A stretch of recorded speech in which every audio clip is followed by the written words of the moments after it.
Hey there folks, as far as you're concerned, my name is Freak with a Pen, and before we start the video proper, I would just like to ask you to please consider checking out the Patreon, where for a few bucks a month, you can get special treats, such as your name or pseudonym in the credits of every edited video, involvement in some of our Patreon exclusive raffles, as well as early access to our videos.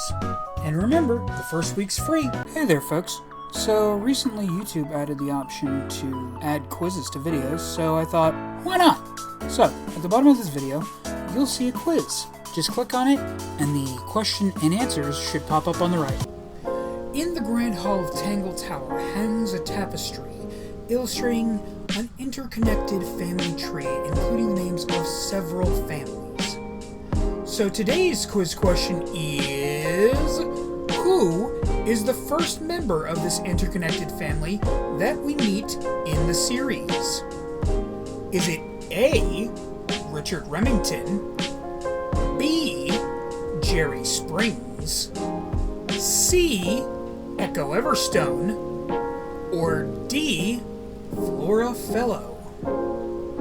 Hey there folks, as far as you're concerned, my name is Freak with a Pen, and we are playing the newest game in the Detective Grimoire series, The Mermaid's Mask.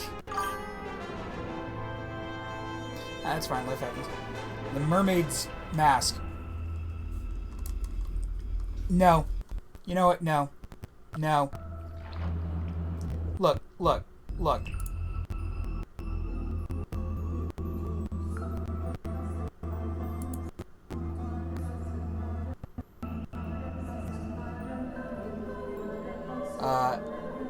I'm sorry, but the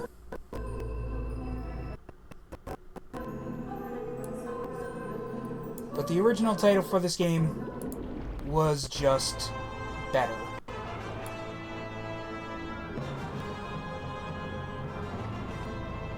It was frankly a much more eye-catching title.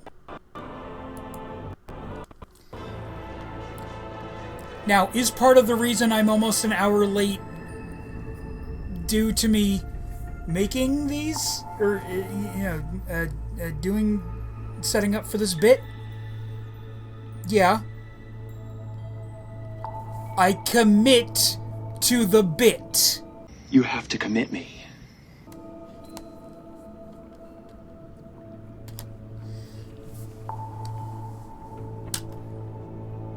Anyway, yeah, so, tonight we're going to be playing the newest game of the Detective Grimoire series, The Mermaid's Mask, or, again, as I prefer to call it, The Mermaid's Tongue. They don't even refer to the thing in the game as the Mermaid's Mask. It's still called the Mermaid's Tongue. Why did they change the name? It bothers me. It shouldn't. I know it shouldn't, but it does, and it bothers me a lot.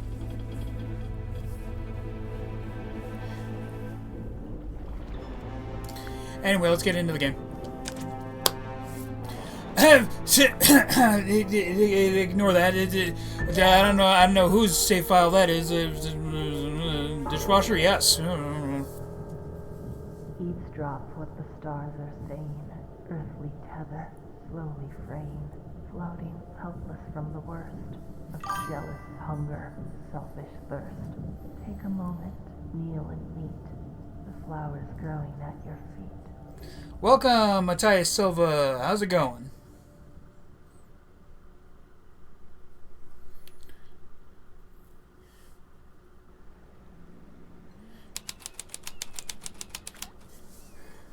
You're ready to give anyone who has fear of the depths of the ocean a fucking aneurysm?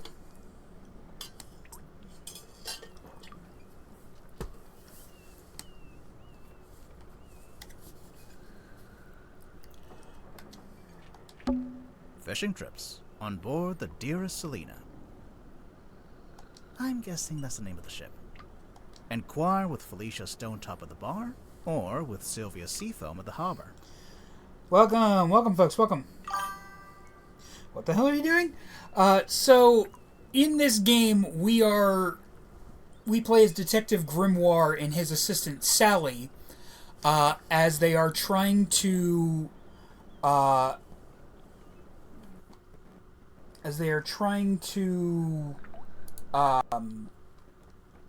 solve a murder case on a submarine. It's a painting of a sea serpent. Wait, is it a serpent if it has legs? What do you think, Sally? Ah, thanks for clearing that up. It's the case file, the reason we're here. It was left for us right here on the bar. Ah, okay, yeah. That's actually why I made the announcement video for today's video. Thessalophobes beware. I believe that's how you pronounce that word. People who have a fear of the ocean's depths. Ah, coffee. A rugged leather-bound folder. It was left on the bar in the Stonetop Inn. A single handwritten letter in 2 paragraphs. For Detective Grimoire. Murder victim, Captain Magnus Mortuga, 39. Location, Illusion Theater, Mortuga Submarine. Mortuga had locked himself in the room. It was later forced open, and the body was discovered. Mortuga was found alone, laying on his back with a single cut across his throat. No bladed weapon of any kind was found in the room. The Illusion Theater is mostly empty, save for an ancient stone cauldron with a thick metal lid. The purpose of this cauldron is unknown. However, I am informed that it has never been unlocked before. It is now unlocked. It is now open. Signed, Captain Seafoam, Captain of the Mortuga Submarine. Captain Seafoam. As far as I know, that's who hired us. And who left the case file here in the inn. But where are they now? Where's anyone? Sally, what do you think? Sally thinks she's not conscious. Great contribution.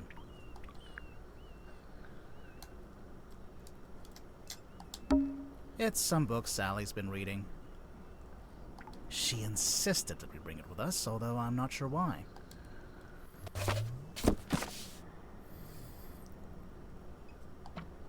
Whee! I love any game that... Firstly, I love this series. Secondly, I love any game that allows you to just fuck with the clues like this.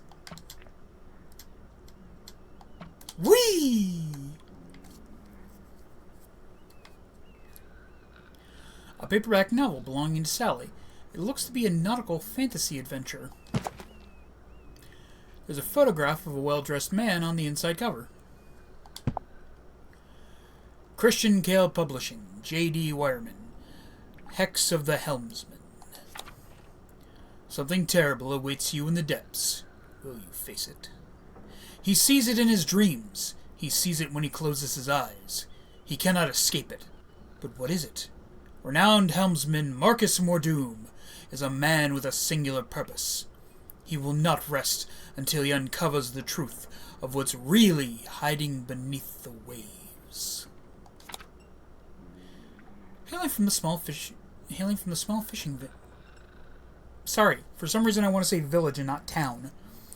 Hailing from a small fishing town named Silkworm on the Sea, J.D. Wireman moved to the big city to write his first novel. And it's that novel that's already carving him out a place in the annals of history. As Wireman's mastery over the typewriter shines through in every beautifully crafted sentence, the only question I have is, how can he possibly follow this up? Christian Kale Publisher. As a publisher, why in the name of fuck would you fucking put that in the cover of the book? You are going to give your writer an aneurysm.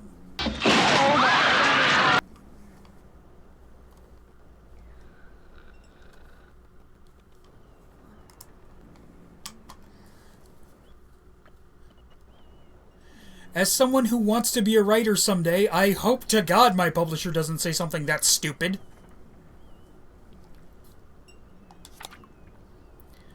Hex of the Helmsman, J.D. Wireman.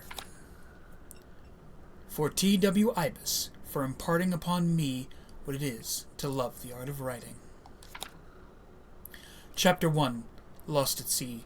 Wouldn't it be fucking insane if you could just read the whole damn thing? Marcus Mordoom tightened his grip on the wheel and stared out across the bleak horizon. On this morning, the familiar frigid air of the South Sea carried something more than salt spray as it whipped around his withered face. On this morning, the familiar howling voice of the wind seemed to be in duet with a much greater voice. A voice that spoke in a language that Mordoom could not understand. Not yet. Any hoozle. X of the Helmsman by J.D. Werman. Werman. Looks like Sally's read through it a couple of times already. Sorry, for some reason my brain just always goes Wireman. I wonder what's so interesting about it.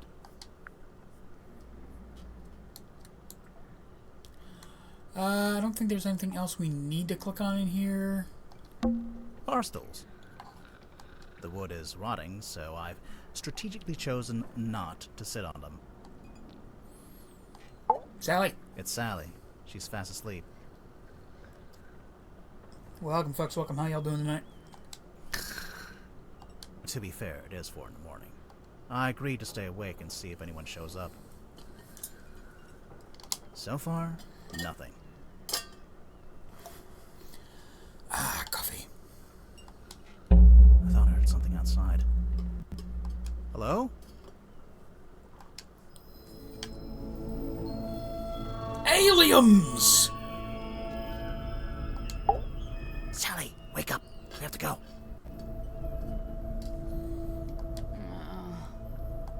Why? Because there's an eerie green light trying to lure us outside. Oh, that's a pretty good reason. Yeah, fair enough. I'll get up.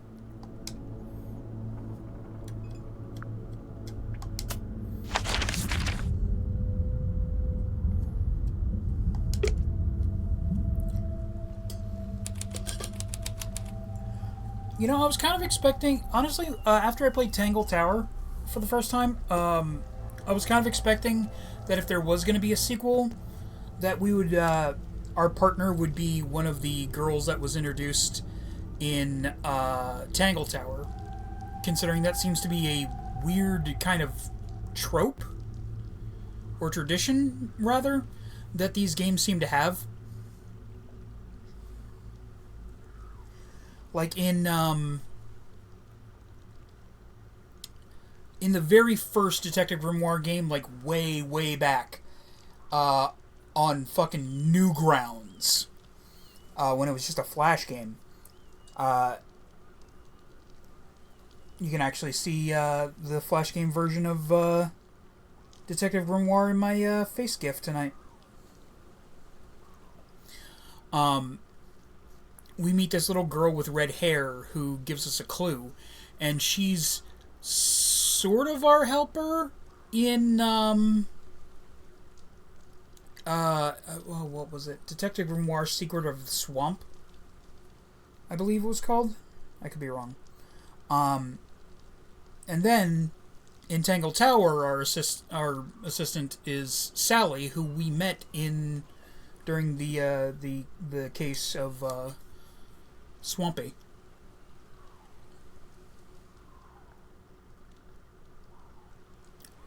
Anyway. Another abandoned building. Mr. Grip's Emporium. Why does that sound lascivious? What do you think they sell? And did I just use the term lascivious in the year of our Lord 2026? Yeah? It's my stream. I'll do what the fuck I want. Currently, nothing. A large stone statue on top of a fountain. It looks like a fisherman wrestling with some kind of dragon. It says right here, the silkworm serpent. It can't be a serpent. It has legs. Right?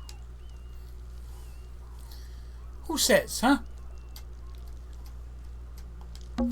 It's the stone top emblem, I guess. Looks like a snowman. It's not... Why would it be a snowman? Alright then, what is it? I think it's 3 stones stacked on top of each other. Oh, that actually does make more sense.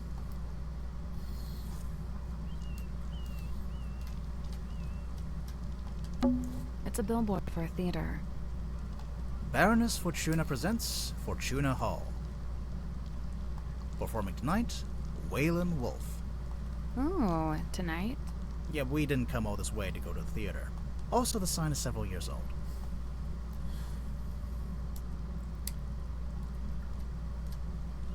Anyway, let's go look at the aliens. There's something in the water. What is it? I don't know, but whatever it is the source of the green light.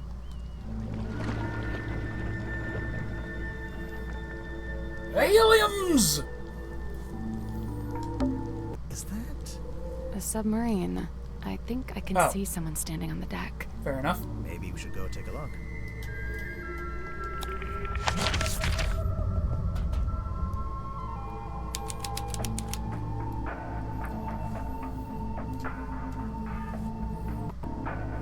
Well, that's deeply unsettling. An old wooden boy. With a face.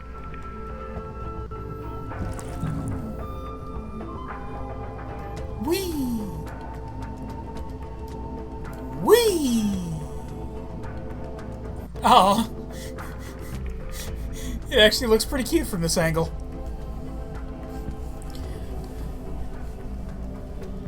I can has him bubba.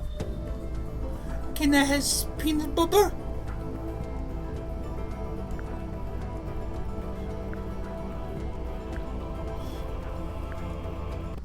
This is where the green light was coming from.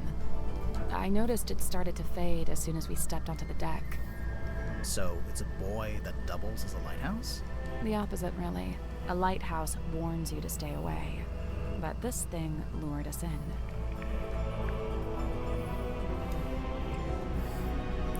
And he does look kind of sad, all like left on the foredeck like that. I feel bad for the little guy now. An old rowing boat. Or what? it only has 1 oar. Oh! Looks like it initially said Seafoam, but that got crossed out, and now it says Mortuga. I'm getting mutiny vibes from this. I don't know about you. It's the wrong way around. What? Take another look at the case file. Because Mortuga's the one that got stabbed, you see. Or throat slit, rather. Yeah, whatever. There's nobody here. The door's open, though.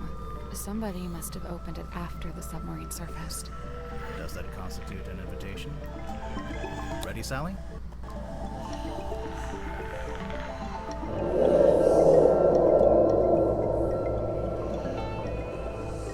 Huh? What did you say? Huh? I didn't understand what you said. I didn't say anything. Aliens! Oh. Weird. Are you okay? Yeah.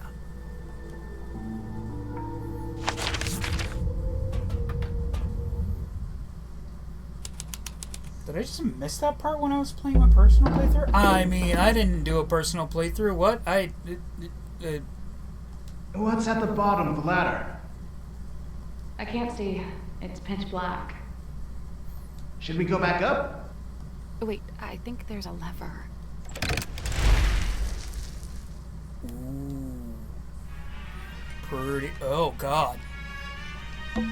Whoa. What is that?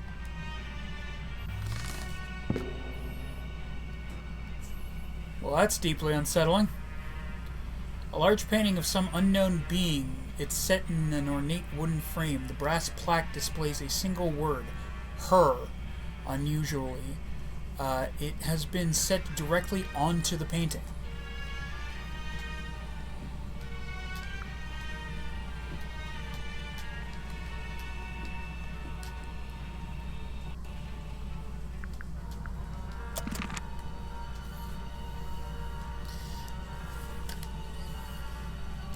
Yeah, if anyone does have a fear of the ocean's depths, I don't think this game's gonna help. A glass of wine. Ominously left half finished. Maybe the wine was corked. ominously corked. I think this door leads into the control room. Welcome, folks. Welcome. How y'all doing tonight? I want to go into the control room. Well, you can't. It's locked. Ah, poo. It's taped up on the other side of the door. You don't need to come in here. The crime scene is one floor down at the very back of the submarine. Captain Seafoam. I don't really think you get to make that call whether or not I need to be in there. Thanks for the directions, I guess. Do you get the sense that the captain is hiding from us? Why would they do that?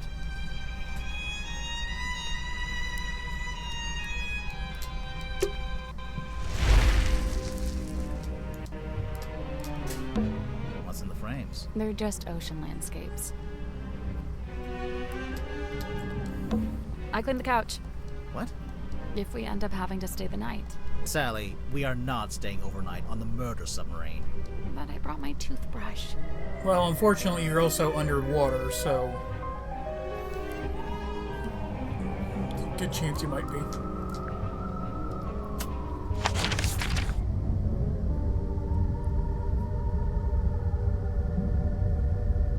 Well, let's head to the crime scene first.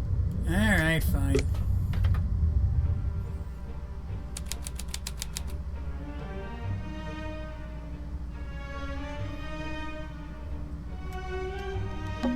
It's a big metal statue of a serpent.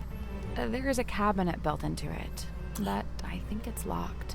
Yay, puzzle!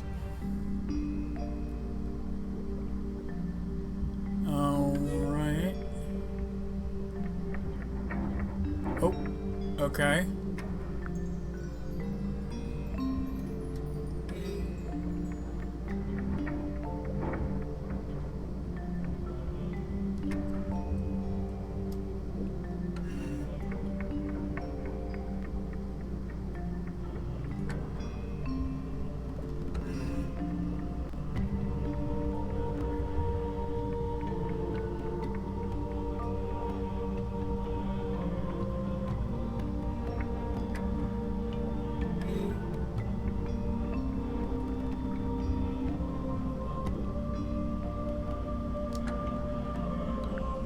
Got it.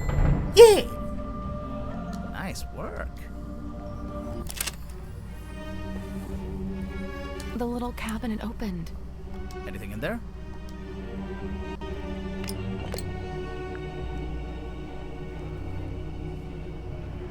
Wait, that wasn't even the part I was looking at. Weird. A brown glass bottle containing 3 varieties of tablets. Drugas. Cocainum. Cocainum.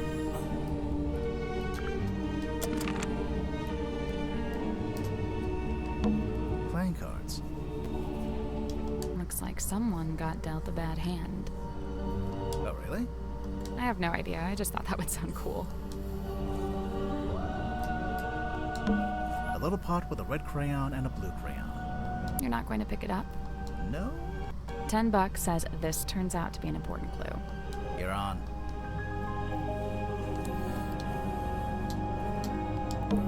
Three tables, arranged into a Z shape. It's actually more like an S from this angle. Oh, maybe they were trying to write my name, but they ran out of tables. Right. God, what I wouldn't give to have the kind of confidence that Sally does. Pots and pans for cooking. Pufferfish lamp. A timeless classic. Hey, like the one from Tangle Tower. Nice.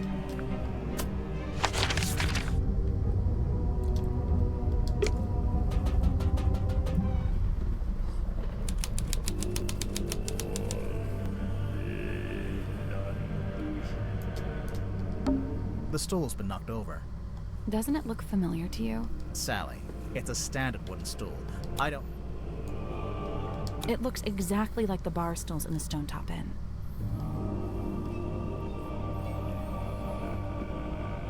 Don't know if that actually has any relevance, but you know.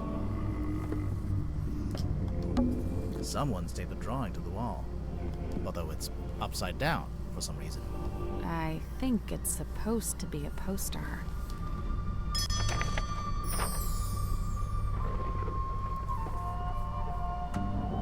A hand-drawn poster taped to a pipe on the wall in the Illusion Theater. For some reason, it was displayed upside down.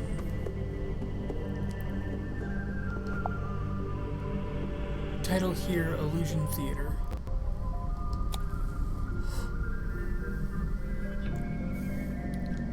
Baroness Fortuna presents Lady of the Looking Glass. Unfathomable, beyond anything I can imagine. Inconceivable. I don't know what to believe anymore. Book tickets. Fortuna Hall, Silkworm on Sea, Monday to Saturday. Starts 8 p.m.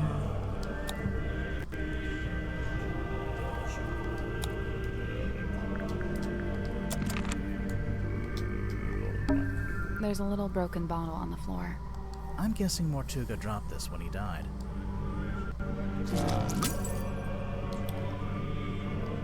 This little Viola. I didn't notice that it made a little broken glass sound. Neat.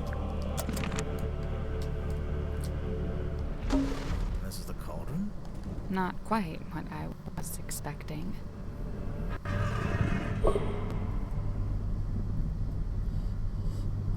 An ancient-looking stone cauldron. It was found in the Illusion Theater, in front of Mortuga's body. The glittering interior of the cauldron is marked with several deep scratches. The exterior is spotted with algae and barnacles.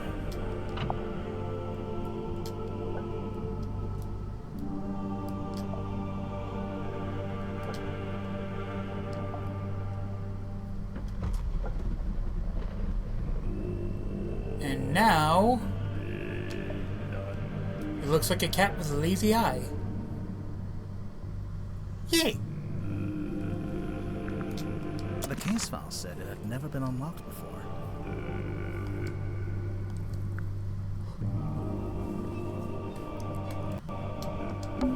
There's a cloth hanging up on the wall.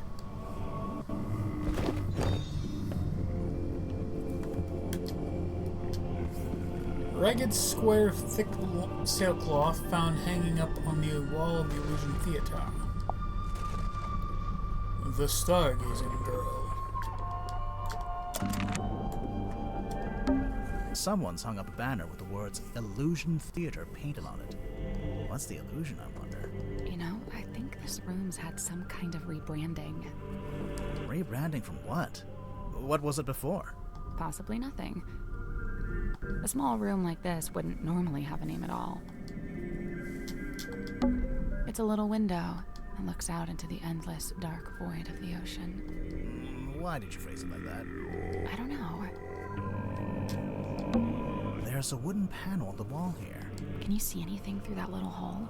No, it's too dark.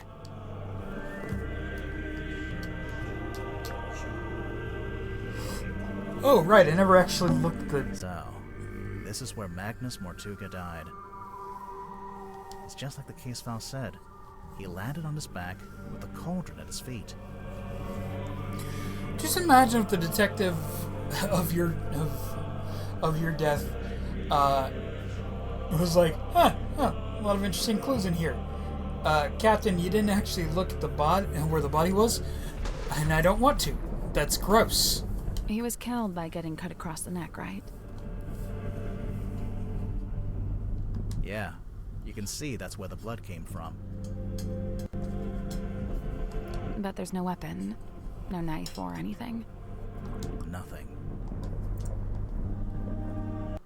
This place gives me the creeps. That cauldron especially. I keep staring into it like I'm going to see something. But it really does seem to be empty. To quote from the case file, Mortuga had locked himself in the room. It was later forced open, and the body was discovered.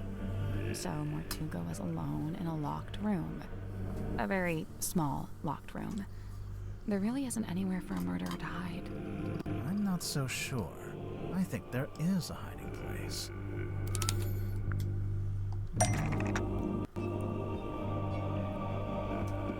What happened to Magnus Mortuga?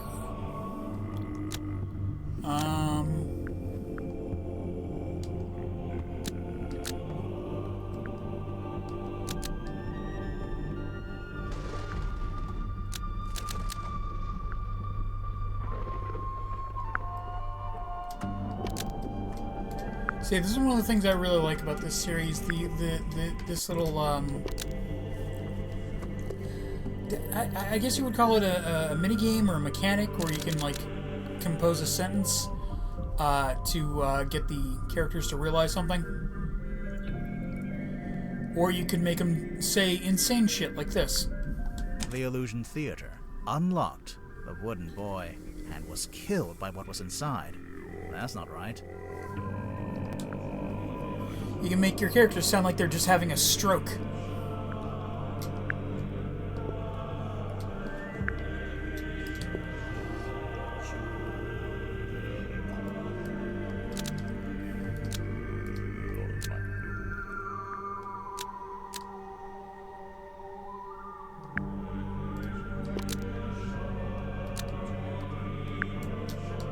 Magnus Mortuga unlocked the cauldron and was killed by what was inside. Magnus Mortuga unlocked the cauldron and was killed by what was inside. I really don't think a person would fit in that cauldron. And didn't they say it had never been unlocked before? If that's true, there couldn't have been anyone in there. Right, I agree. I don't think it was a person. Then what? I don't know. But you have to wonder why it was kept locked in the first place. I'm guessing there was something pretty bad in there. I mean, Sally, some form of immortal murder Mortuga monster died cut across his neck. that could fit inside a Not some cauldron vague is not the weirdest thing we've ever entity. seen. Unless you're suggesting it was a vague paranormal entity with a knife? Did you get a good look at the inside of the cauldron? There was something I noticed.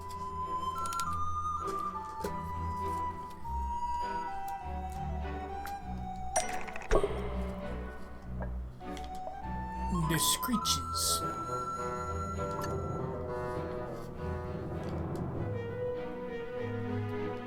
The scratch marks. Sorry, I'm just making myself something to drink as well. Chapter 1. The Curse in the Cauldron.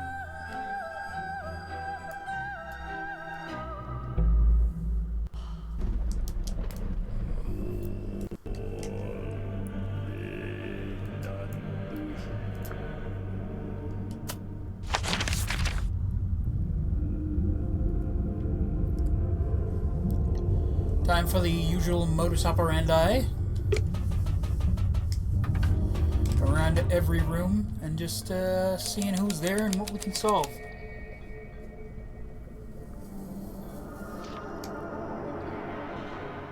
Well, ain't you conspicuous as fuck?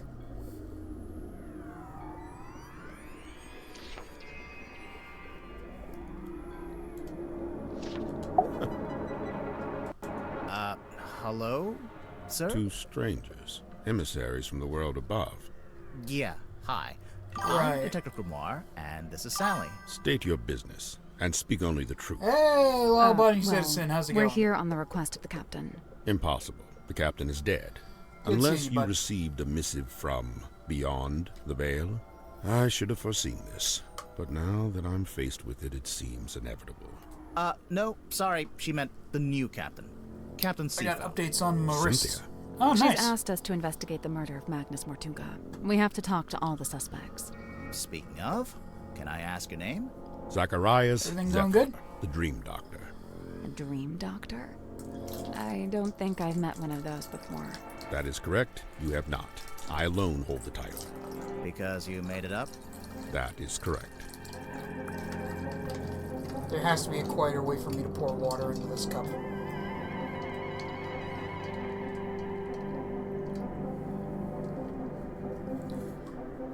It's spring. Ah, well, you know. I mean, at least it's not anything more serious.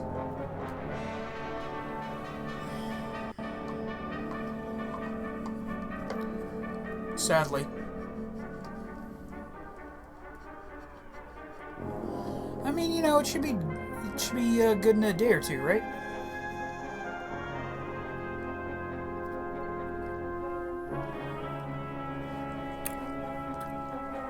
Oh, yo! Oh, yo!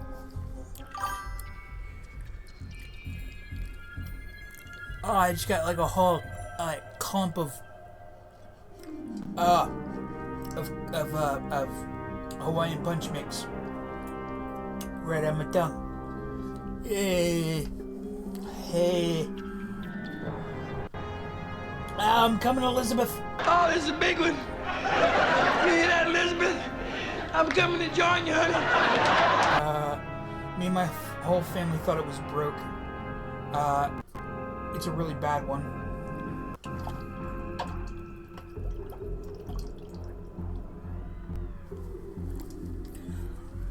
But I mean, hey, man. If it's just sprain, you know, you just gotta stay off of it for a few days.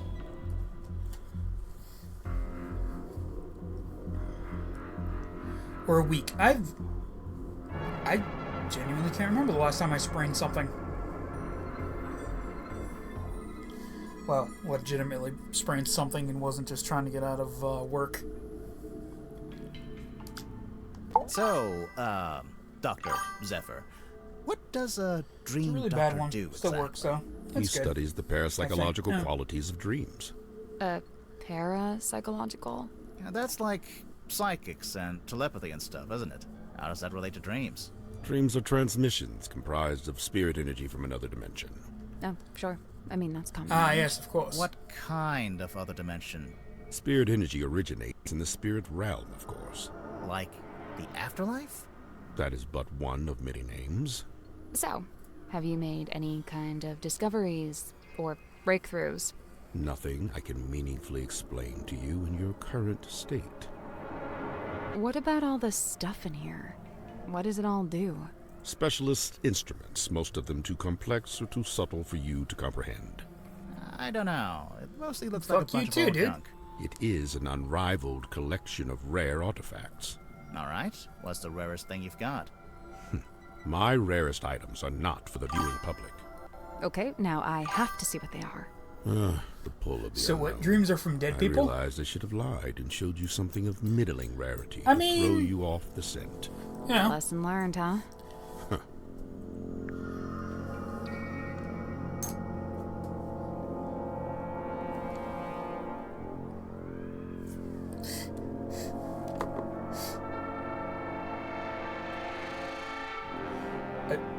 I'm not sure what that emoji means.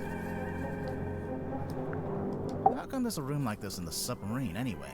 When I arrived, it was but a simple infirmary. After I set up my equipment, we renamed it the Dream Chamber. And how long have you been here? I was the first person to be invited Nah, on that's board. crazy. I joined Magnus here shortly before the submarine's maiden voyage. So, presumably, you know why Mortuga became a submarine captain? Why? Yeah, like, where was he going? What was he doing?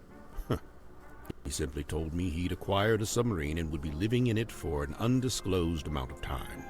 That's all he told you? Yet surely there was more to it. I don't doubt it. He was a man of secrets, every bit as much as I.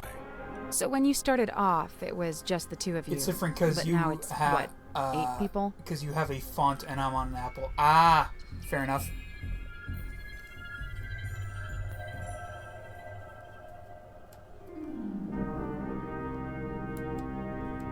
We were 9 souls, now 8. I'm not counting either of you. Yeah, I figured. Why did Mortuga want so many people on the submarine? Only a few of them were invited on board by Magnus, like I was.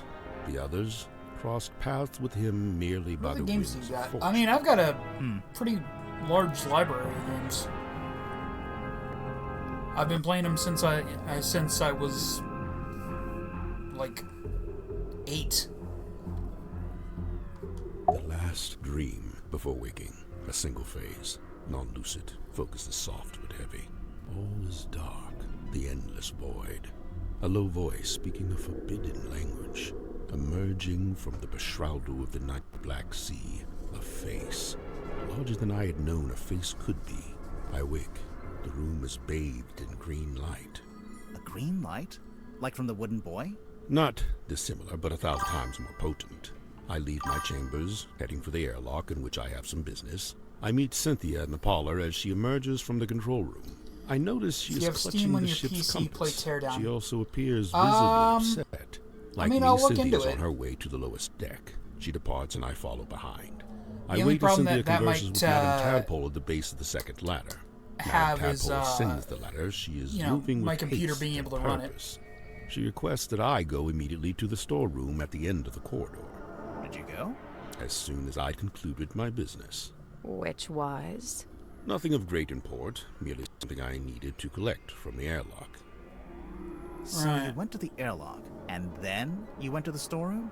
I did, right after I stopped off at my chambers. You understand I first needed to return certain items to their designated storage locations, after which I truly did do as Madame Tadpole had requested. I did ultimately regret my dally. What are my specs? As it transpired, she had wished to inform me of Magnus I Matthias' couldn't tell you off the top of my head. And there his body lay, in the shadow of his stone cauldron, his blood pooling beneath him. A potent unease was already germinating. Truth of the matter is that I've been a console gamer most of my life. Magnus Mortuga was a man of great will. But now I am and looking great into strength. putting some money His into. heart I'm still looking to accept that he has left us. to put some money into a PC build, just because, you know, the consoles are getting a bit too fucking big for their britches.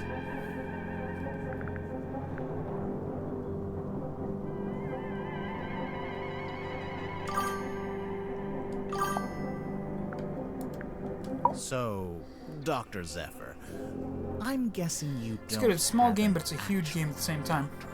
Correct. I walk not the path It of sounds formal academic familiar. I'm recognition, trying not to for lack think of about it in my trying, head. you understand. 8 separate institutions turned me away, asserting that my ideas were, quote, incompatible with our modern world. They forget, of course, that the modern world is a fleeting and ever-changing thing. Indeed, all of history's greatest scientists battled with such short-sighted stubbornness. So, you want to be one of history's greatest scientists and fundamentally change how we view the world? Is that so much to ask? I mean, yeah. yeah, it might kinda. be. So then how did you end up studying dreams? It was the result of acquiring a particular specimen. It opened up new ways to study the subconscious mind. A specimen? Like what? An animal? Yeah, I'm picturing like a lizard floating in a jar of formaldehyde. Something like that. So, what are you Like working you on can now? destroy stuff, blow it Here up, in your anything, dream and there's a campaign. I'm studying subconscious spirit transmissions, analyzing their meaning, their intention. Do you need to be in a submarine to do that? Of course not. However, positioning myself here affords me other opportunities. Like what? The possibility of studying the most important specimen of all. If her transmission could be analyzed, interpreted, it would be an unparalleled discovery. Her? She is all that stirs in the minds of men that they shall never know. The being known only as the Mermaid. A person? I've told you all I know. Then apparently you don't know much at all. Correct. Okay, I guess that's fair. Fair enough. I heard about this one survival craft game I really want to try out. Where you're digging to the center of a giant monster that's destroying a city in order to place a bomb at its heart.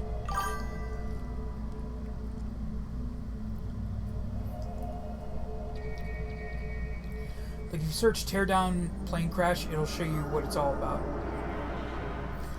I'll check it out. I'll check it out after the stream, law-abiding citizen. How did you meet Mortuga? It was on my first visit to Silkworm many years ago. I was merely passing through, so I stayed at the inn where Magnus was working at the time. So Mortuga was just an innkeeper at this point. Not even. The innkeeper was... Magnus merely worked under her charge.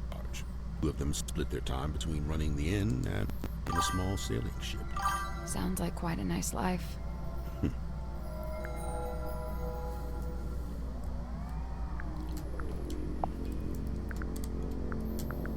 It's the cloth that Magnus used to cover the cauldron. Why would he need to keep it covered? Either to keep it away from prying eyes, or perhaps he concealed it for his own benefit. Before we Mysterious. left port on the submarine's maiden voyage, Magnus asked a favor of me. He wished for me to venture into the Stonetop Inn, collect this cauldron, and bring it on board. Why couldn't he do it himself? He'd have been strong enough, surely. I'm not sure exactly. I was already preparing to bring a large amount of heavy equipment on board. I suppose Magnus considered it logical to fold the cauldron into that set. This is a detective game? Yeah. Was it shut? Locked? We're trying to solve a Locked murder and on a covered submarine. with the sailcloth. Magnus never told me what he kept inside it, if that's what you're asking. Dr. Zephyr, is this yours? I don't immediately recognize it. You sure? It really looks like something that had belonged to you. Of course, I do concede that I have many similar bottles here in my dream chamber, so it's wholly possible that it originated in my collection. Nice answer. Totally non-committal.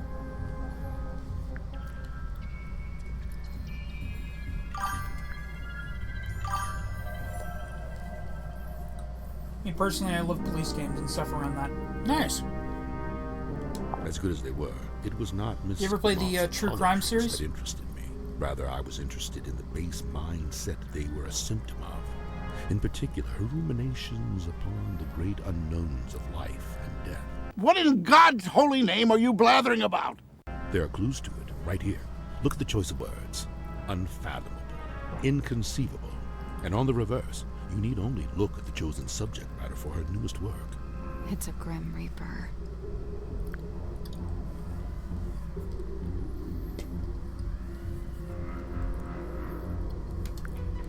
Bottled sunlight. It appears somebody's looking to protect themselves from vampires. There's no vampire on board, is there? Of course not. What about Mortuga? I'll admit, it was a rumor for a time. I believe this to be a depiction A of vampire sub... However, I've nothing to compare it with, as it's the only depiction I know A of. vampire It submarine doesn't captain. look much like a mermaid. It doesn't look much like anything, really. Except for the fact it's got a Would face. that actually work? At least I think that's a face. Stories alluding to such a being were the reason I traveled to Silkworm in the first Now I play place. 5M and stuff However, like that. I was Need disappointed for to Speed. discover Ah, that nobody fair in enough. town seemed to know what I was talking about. It seems to be a secret held by only a very select few.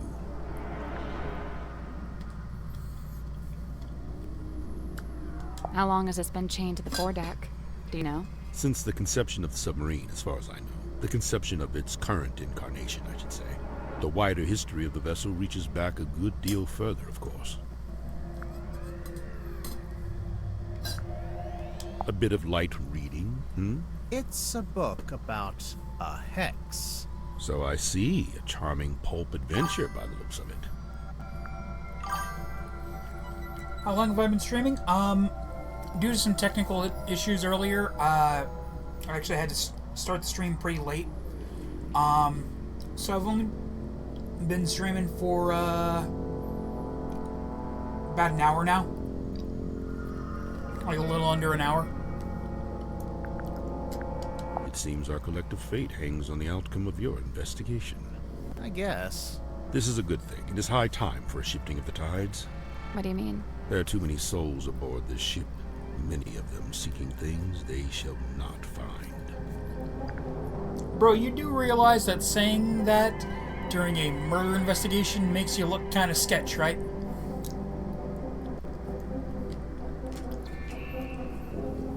Or when you say, well, how long have I been streaming, do you mean like in terms of like years?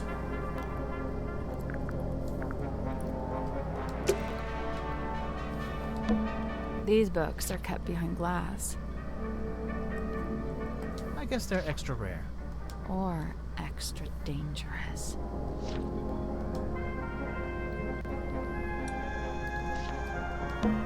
A set of small glass bottles. Poison? Might just be perfume. I'll meet you in the middle at poisoned perfume. So this is another thing. Almost every room in these games has some kind of puzzle.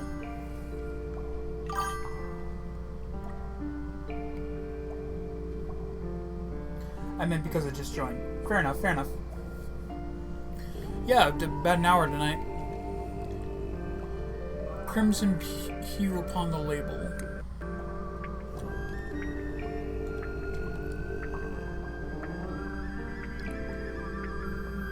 So that means the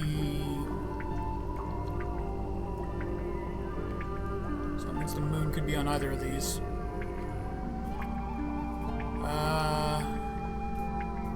Aerated with effervescence. So the arrow could be on the first, third, or fifth bottles. Exhales a curious vapor.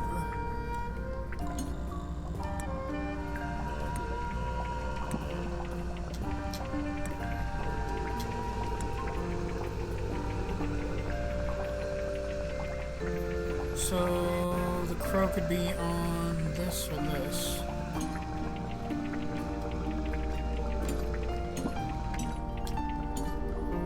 Groups fall with hurried cadence.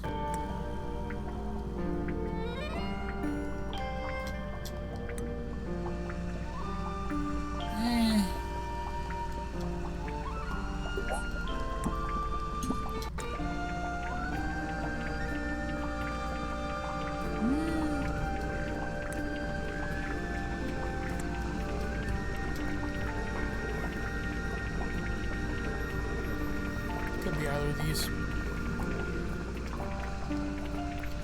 A glutinous viscosity. Okay, so we know that the hand goes on this one, at least.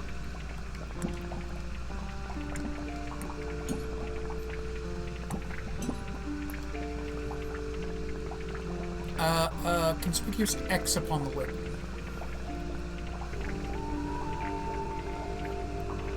Oh, right there. Okay, so we know...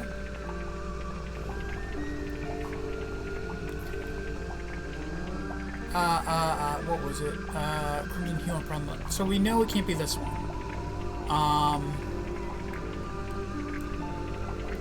I think it's probably this one. Because that's red lettering rather than red on the label.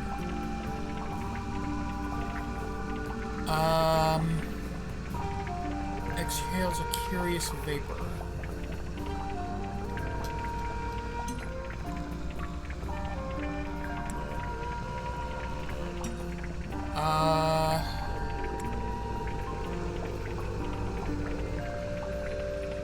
It's usually not on the one that it starts off as.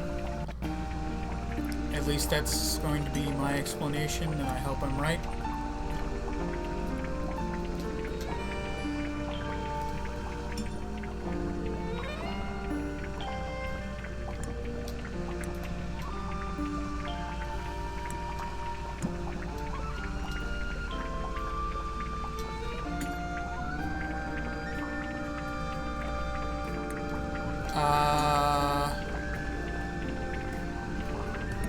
Why are none of them dripping now?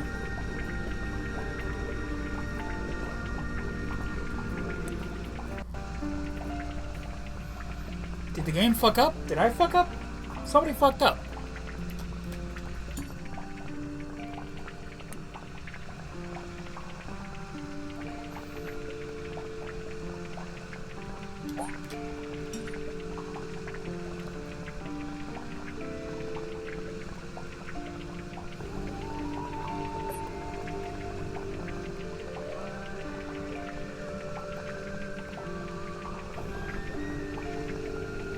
There we go. Nice. Hey, we got it. Even with the game fucking up like that. That was weird. Is anything going to happen? Huh. The glass moved. Let's take a closer look at that bookshelf. Alright, what do we... This one's not really a book. Looks more like a magazine. Caretaker's Collective, a small booklet found on the bookcase in the Dream Chamber. Caretaker's Collective, quarterly journal and listings of inquiries. Lillian's Locket. Lillian Lucian was a witch of some infamy before her untimely end at the hands of a curse. Some say the locket protects from curses, others suggest it absorbs them, imbibing their power. 9 ounces. Silver Snake's Skull, the disembodied skull of the mysterious silkworm serpent. Notably, it has no eye sockets. Use discretion as several high-quality fakes are in circulation. 17 ounces. His Golden Palm, made from an unknown material 90% similar to gold. The hand is said to be able to touch ghosts. Alright then. 23 ounces. And this is why them changing the name to the Mermaid's Mask annoys me. Because they don't even call it the Mermaid's Mask in the game. They call it the Mermaid's Tongue. Sorry, it bothers me. The Mermaid's Tongue, said to facilitate communication with she who lies beyond the veil, requires a special key to operate. Both the key and the Mermaid's Tongue itself are rumored to be lost at sea. Name your price.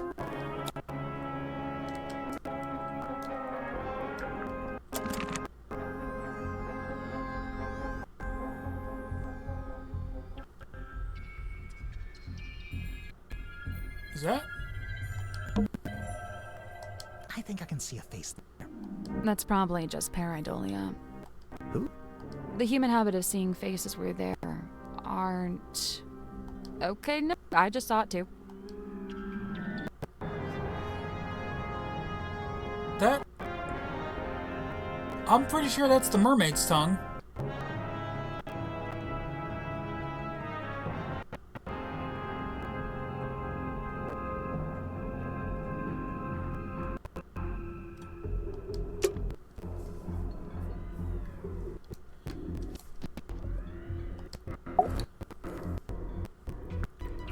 So, you want to, explain why the fucking Mermaid's Tongue is the titular, What is this, anyway? MacGuffin is in the back there? It says it is a quarterly of listings and inquiries. I noticed the prices are listed as ounces. That's gold, I'm pretty sure. These numbers are merely a way to ascribe a universal value. Most transactions take the form of a trade, What the exchanging fuck? items of equivalent worth.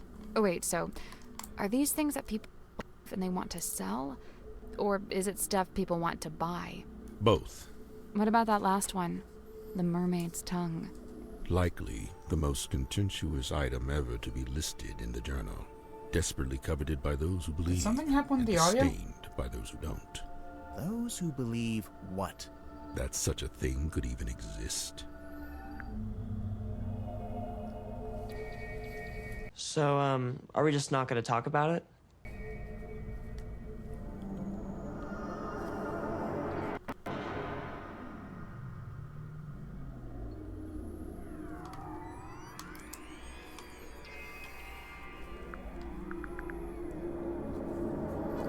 Sorry, the streaming program looked like it was going fucking nuts. What the hell was that about?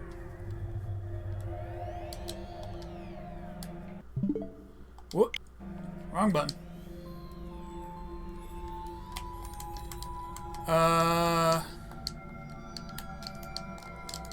Come on. There it goes. Yeah, I'm using a third-party Nintendo Switch controller that I bought from Walmart a while back. It was about $15, and hey, get what you fucking pay for, yeah? It's a weird glass bottle. It is the hex bottle. Yeah, I knew that.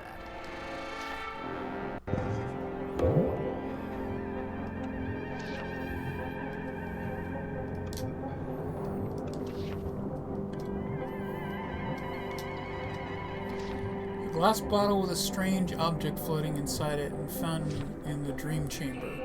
A subtle floral smell is gently emanating from within the bottle.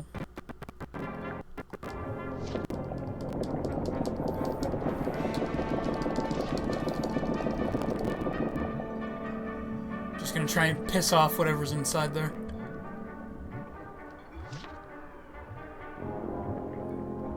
Wait a second.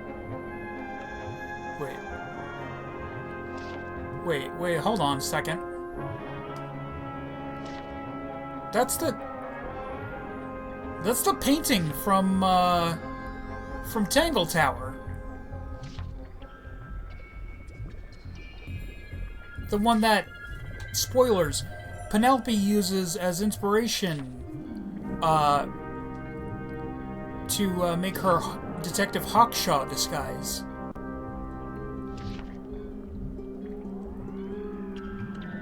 Why is it on this weird random blob in a fucking bottle? The fuck? I'm going deep, yo. Anything else stand out? Big glass bell jars with creepy things inside. If I had a penny for every time we go somewhere and there's big glass bell jars with creepy things inside.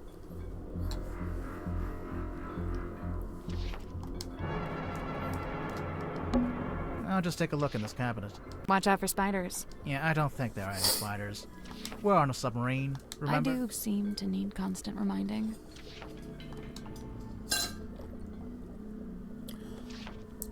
Coffee.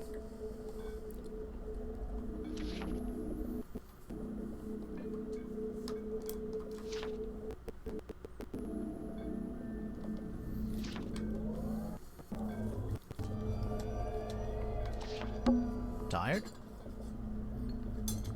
I worry if I slept in that thing, I'd get transformed into a monster or something.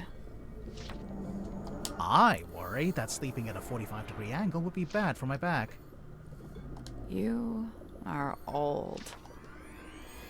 Actually, apparently sleeping at certain angles, or certain extreme angles, is actually very good for your back.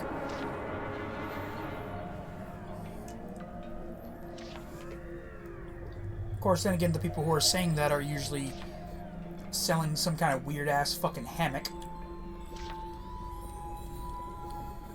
So take that shit with a grain of salt. It's a weird crystal orb. It is the fog ball. If you say so. Ah, yes, of course. Strange glass ball found in the dream catcher, in the dream chamber. Something is swirling around inside of it. But only from certain angles. What the fuck?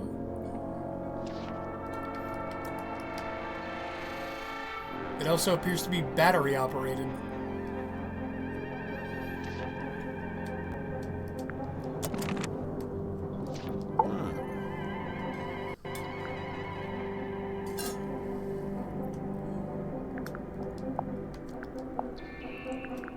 Okay, I'll bite.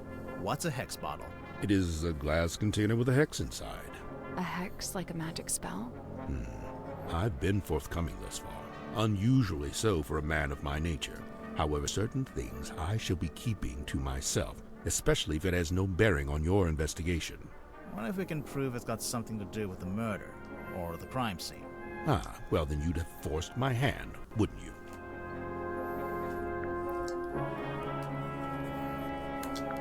Where do you get this from? It is on loan from Miss Silkmoth. So it's for some kind of magic trick. I thought it was a crystal ball, like a fortune teller would use. Indeed, it is a divining orb of a sort. However, I am not using it to see into the future for such a pursuit. I'm sorry, how do we know who... Nonsense. Right, but I'm sure whatever you're using it for is totally rational and sensible. Do not question the orb. I'm always telling him that. Don't question the orb!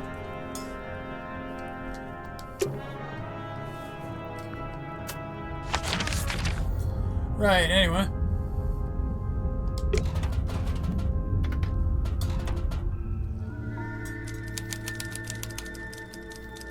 know, we get a 2-for-1.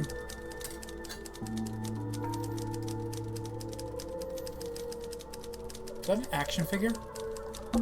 It's some kind of doll. Sally, no. It's a collectible action figure. Same thing. The audacity. How fucking dare you? You tell her, Grimoire. Oh, doesn't that just piss you off? When the fuckers put the goddamn barcode right over the fucking... Like, put it over the ages 5 and up thing. Who gives a shit about... Fuck them kids.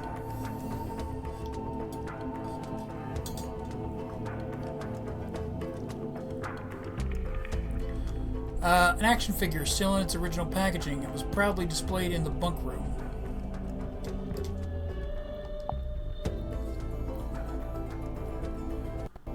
Hex of the Helmsman, Marcus Mordoon. A man cursed by the sea, he sees in it his nightmares. He sees it when he shuts his eyes. He cannot escape from it. But what or who is it? Renowned helmsman Marcus Mordoon is a man on a singular mission. He won't rest until he discovers the truth of what's really hidden beneath the stormy sea.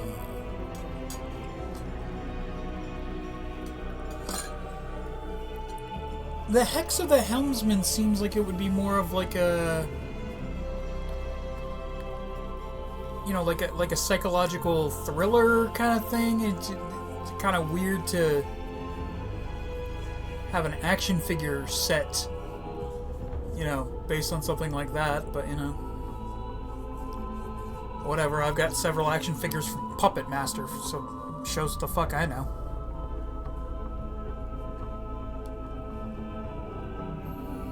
Speaking of, I really gotta get some of them newer sets. They released a 6-shooter and Jester set, and they finally released Leech Woman with a little that comes with a carrying case for the for all the puppets. Actually,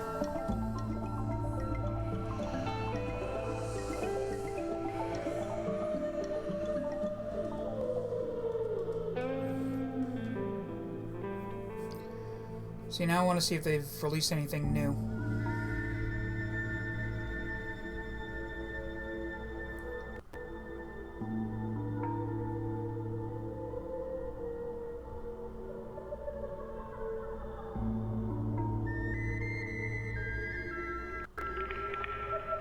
Did they stop? Did NECA stop doing them?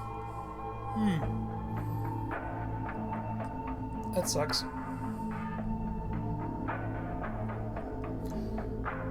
Can't seem to find anymore.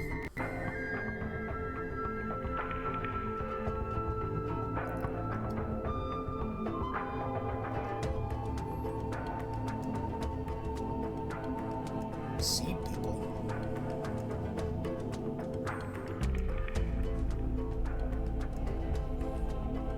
Oh, they've got plushies.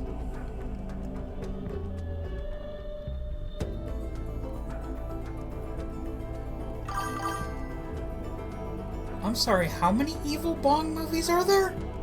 That they can get away with selling a box set that big? Sorry! Yo, MB, bro, my phone low-key died. Oh, I'm sorry, bud.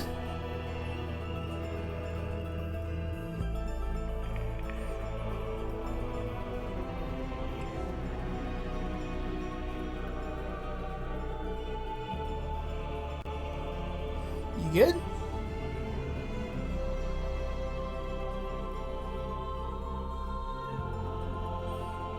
You know, I love the Puppet Master movies, but I gotta say, after a certain point, I don't know, like, I didn't... Like, it bugged me how, like, one of the, like, the 6th Puppet Master movie, like, retconned all the previous ones and turned Toulon into a bad guy. Well, turned him back into a bad guy. What time is it for me? It is, 12:04. Sorry, I'm falling down a rabbit hole with this Puppet Master stuff.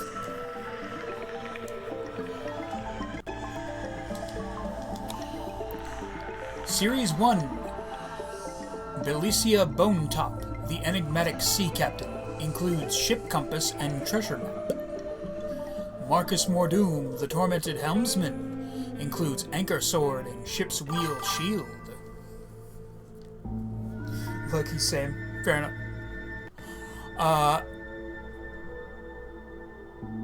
Devil of the Deep, the mysterious entity from beneath the waves, includes Ripa Scythe. Series 2 coming soon. Look out for Hex of the Helmsman 2, only in theaters.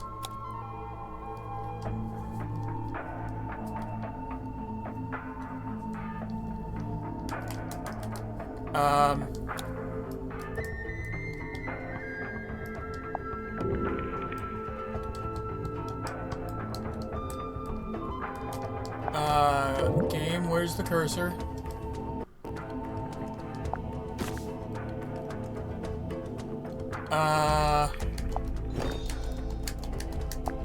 Uh-oh.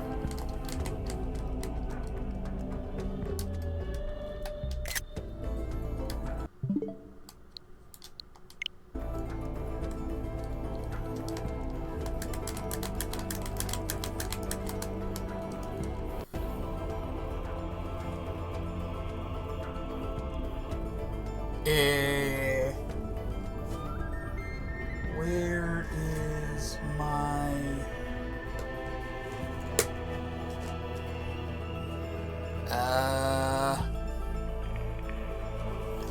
Un momento, technical problema. No, my phone!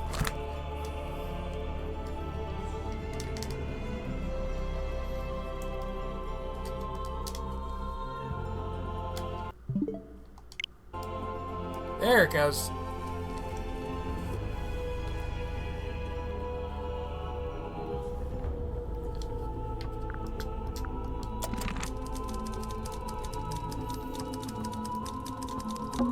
Is that a tuxedo?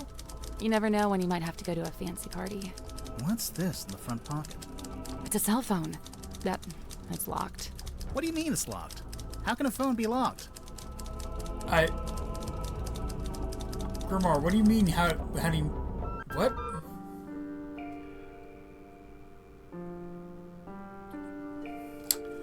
The level of technology is always sort of nebulous in this game. Or in this series, rather.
I might have fucked up.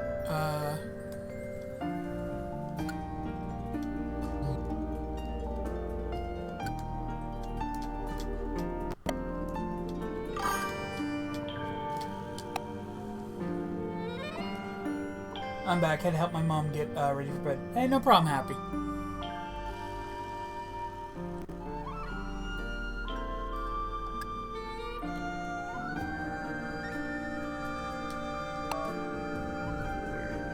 We're just hacking into a guy's phone.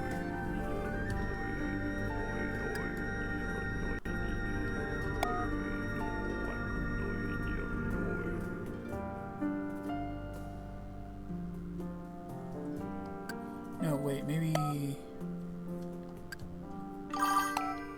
Aha, there we go. Casual click adventure stuff then. Yep. Exactly. Remember, kids, it's only illegal if you get caught. Disclaimer, do not listen to my dumb ass. It is absolutely still illegal if you get caught. If you don't get caught. Psst. Psst. Hey. Hey, over here. Hey there. I was just in the neighborhood and was wondering if you'd like to join our Discord server. We got a text chat room, voice chat room, we do monthly watch-alongs, we do votes for some of the streams, and speaking of the streams, there's a room in there where I post the weekly streaming schedule, along with a post in there every time I go live with links to the live streams. We have a lot of fun over there. Hope to see you.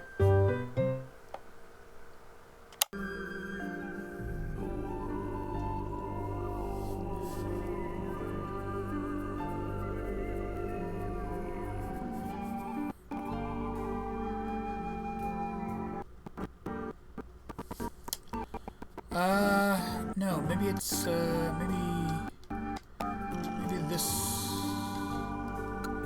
maybe, okay, we got that, problem is this.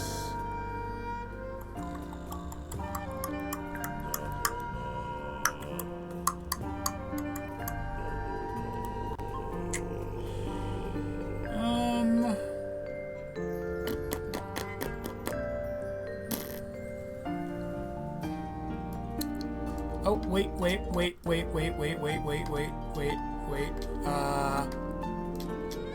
That out of there. Get that out of me. And this out of me. Get fucking. Get fuck away with you!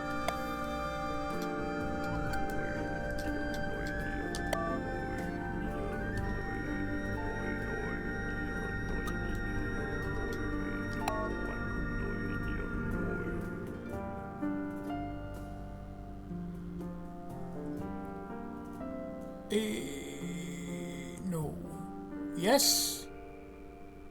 Yes. Yes! Yes, here we go. Aha! I'm a genius! Hey, I did it. Hacking! I'm impressed.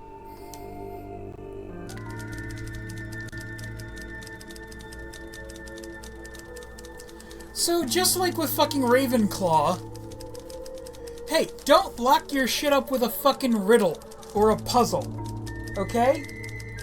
Don't fucking just assume you're the smartest bitch in the room. Apparently that's a trigger for me. Yeah, apparently. It's unlocked. So now we can look at it?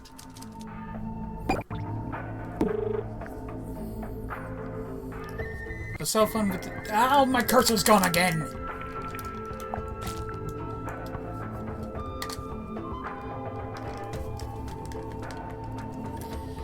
Darn it!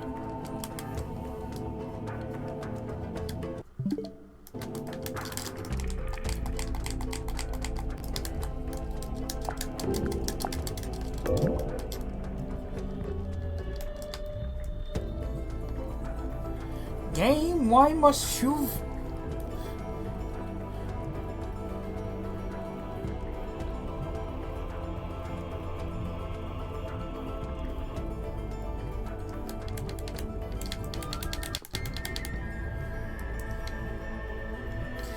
I can hack into a cell phone, but I can't keep my fucking cursor on the screen for more than 3 seconds.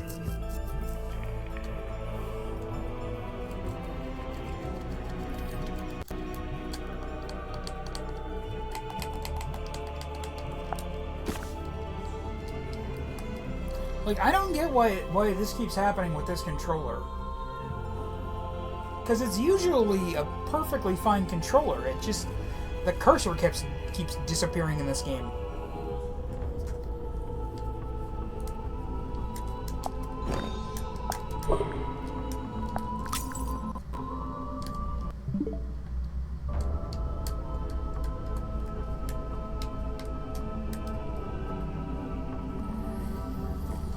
Alright, I'm gonna have have to find my actual, like, Joy-Con controller.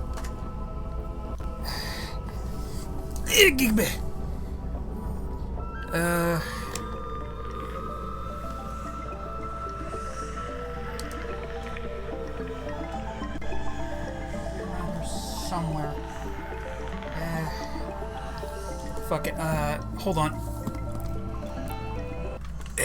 Just gonna grab the Joy-Cons from off the actual Switch itself. Stick them onto the thing. On the little grip or whatever the fuck it's called.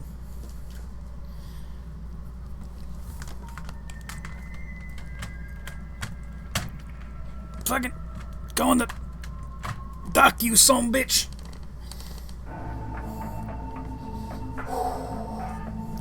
Actually, I will be right back.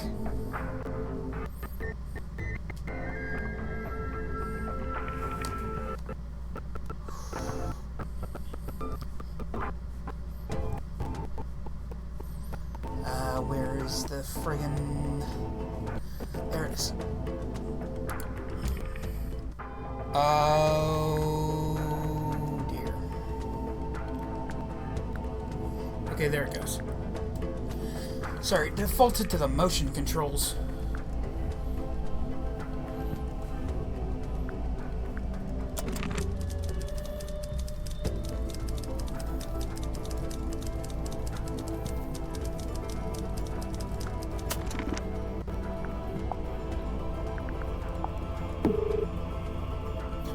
I saw a phone with a lid that flips open.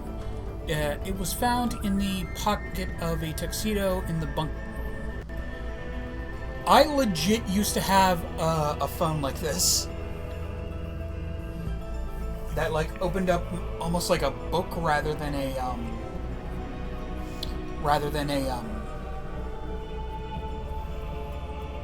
I guess the only thing I can really compare it to is a flip phone. By the way, I'm hoping to spend the time at my grandma's to potentially relax and actually focus on myself with what happened a few weeks ago. Usually I take care of others first, way before myself. Well, that's good. That is fantastic, Happy. I'm really hoping you get the time you need to decompress. Good for you, bud.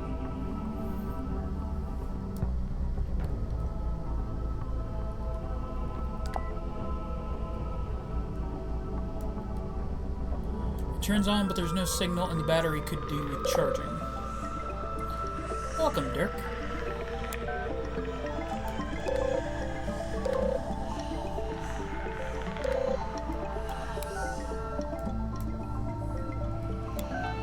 Uh, 22555-178.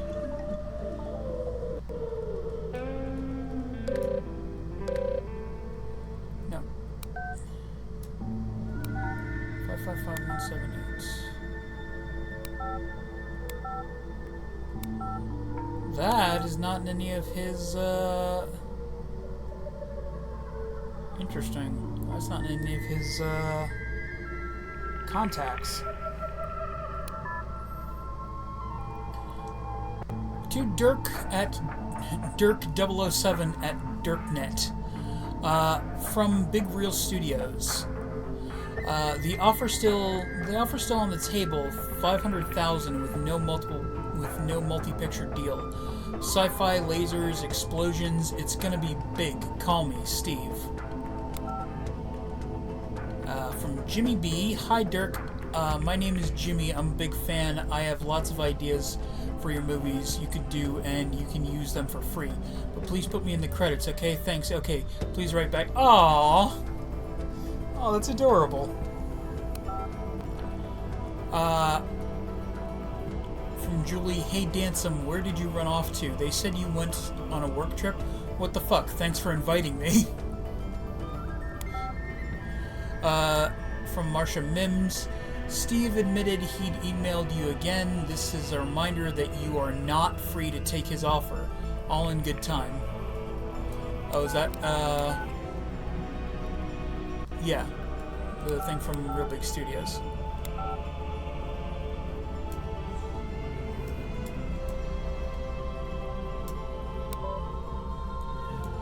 Vanderpeer.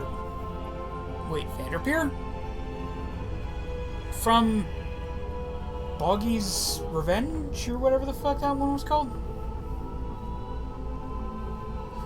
You know, I keep saying I love this series, but I can never remember the name of that one.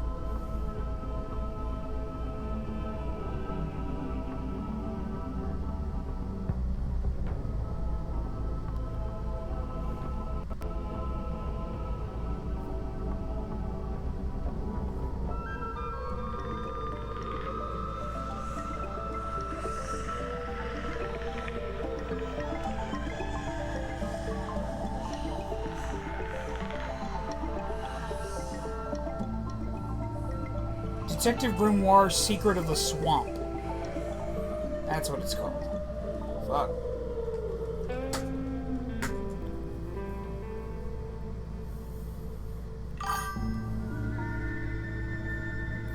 What are we playing today? Hey there, Critical Funk. We are playing the newest game in the Detective Grimoire series, The Mermaid's Mask. Or, as I prefer to call it, The Mermaid's Tongue. Because that was the beta, they changed the name to the Mermaid's Mask for some reason, despite the fact that the item in the game is still called the Mermaid's Tongue, so, yeah. Oh, let it go. I will not let it go. Let's go! Oh, you like the Detective Grimoire series, Critical Funk? Nice. He's still struggling. He keeps writing the first chapter over and over. Oh, this is from Dirk. He's still struggling. He keeps writing the first chapter over and over. I'll let you know if there's any progress. From Vanderpeer, remember, we need several new characters, lots of action, and tell him to go big with the drama, romance, and sword fights. He's writing something, but I don't think it's going very well. He seems easily distracted. He's still struggling. Oh, that's the first one again.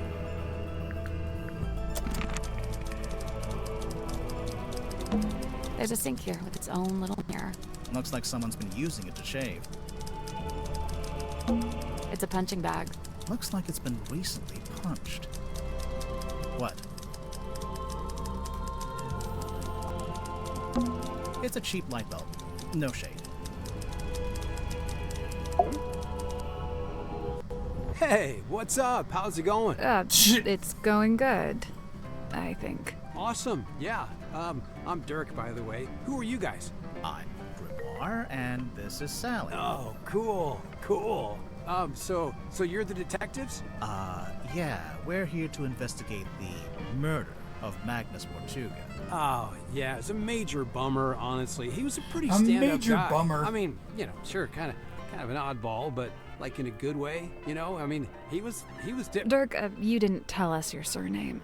Oh, right. Sorry. Dirk Dansom, actor. So, yeah, anyway, hi, and what can I do for you folks? He's adorable. Can we keep him? No, you'd forget to feed him. I would, yeah. I love this series. So, Dirk, you're an actor. What kind? Oh, well, so for ages, I just did commercials. And then about a year ago, I finally got cast in a movie. Nice. Anything I've seen? Well, it's called Hex of the Helmsman. I played the helmsman. Marcus Mordoom? Oh, you've seen it? No, but I read the book. Oh, man, the book is gnarly. I mean, I'm not usually one for reading, but I actually finished it. Yeah, the whole thing. Congrats. The author's a stand-up dude, too. J.D. Worman. You know him? Well, yeah, he's sitting right over there. You should go talk to him. Super friendly, loves meeting new people. I bet. Was your movie a success, Dirk? Yeah, man, it's making megabucks. Are you going to make a sequel? Well, you know, they want to move on that ASAP, but, you know, we're not ready to start filming yet. And what? You're taking your vacation on a submarine while you wait? No, I'm just tagging along here with Worman. Yeah, he wanted to take a trip out here, and I figured, you know, the more the merrier. Yeah, that's cool. Just invite yourself on someone else's vacation, but you know, whatever.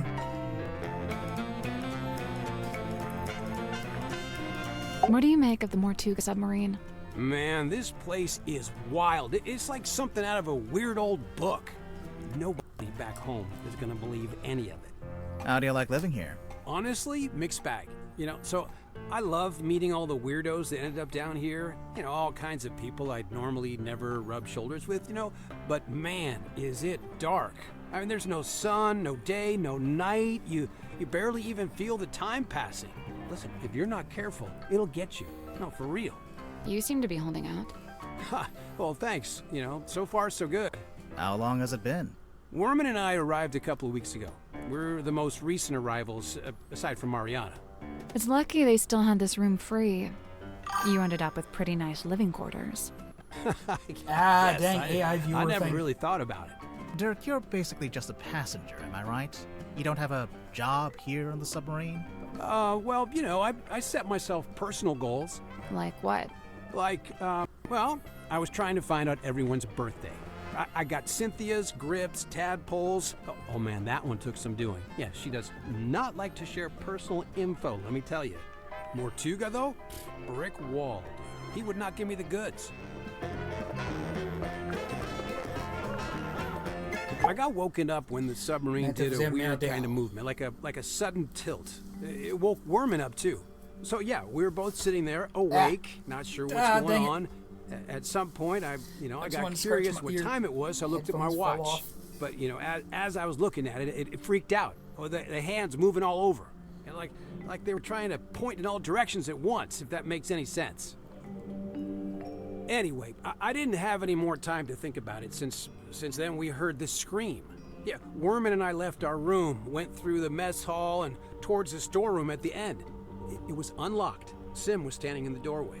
Mortuga was on the floor, totally dead. I tried to help Sim, you know, pull her away. Worman, though, he just stood there, staring. Like, didn't look away. Like he was trying to commit it to memory or something. Although, I don't think he noticed the person outside. Sorry, what? Outside the submarine. Yeah, I saw someone swim down past the window. I couldn't tell who it was, though. Okay. Creepy. What did you do next? I wasn't sure what to do, to be honest. Luckily, Tadpole showed up a short while later, and she kind of took charge. Grip and Cynthia showed up next, then Mariana, then Zephyr. Tadpole wanted to know what had happened, but nobody had any answers for her. It was bad vibes all around. Sim and Cynthia left first, then Worman, then me and Mariana. We left around the same time. So, yeah, I went back to my room. Worman was there already. He'd gone straight back to work. And, you know, that's all I got. Can I stop talking now? And right back into the silly music.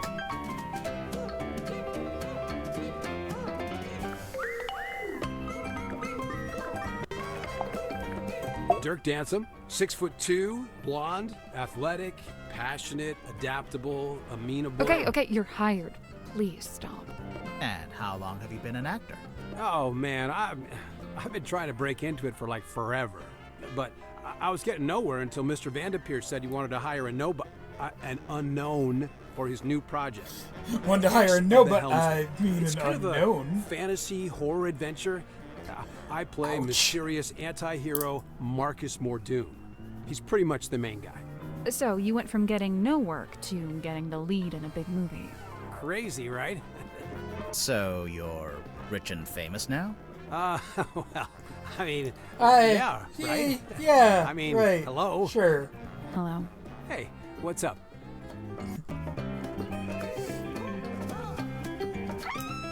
Damn it, that almost made me fucking spray some fucking water up my nose. That little, hey, how's it going, is some comedy sniper shit. For those of you who have no idea what I mean by comedy sniper, check out a compilation of stuff by Zach Oyama. Like the economy he uses to make something just side-splittingly hilarious is masterful.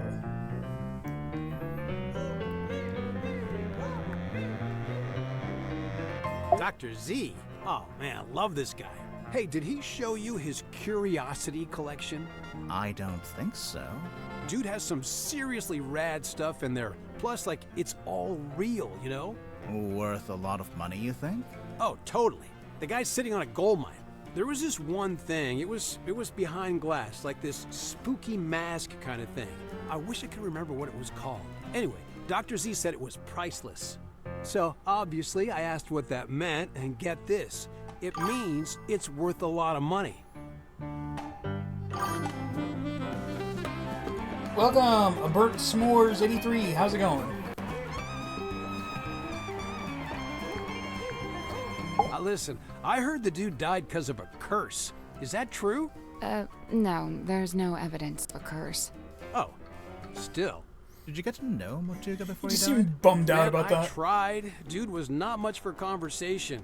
You know, I tried explaining how I'm an actor playing a character that's kind of similar to him. Figured he'd be stoked. Let me guess. He was not, in fact, stoked. Actually, I tell a lie. There was one thing Mortuga wanted to talk to me about. Oh, yeah? He was super curious about contracts. Like the legal documents? Yeah, he wanted to know how they work. Like, how they can be used to make people do stuff or not do stuff. Weird. That phrasing is very disturbing.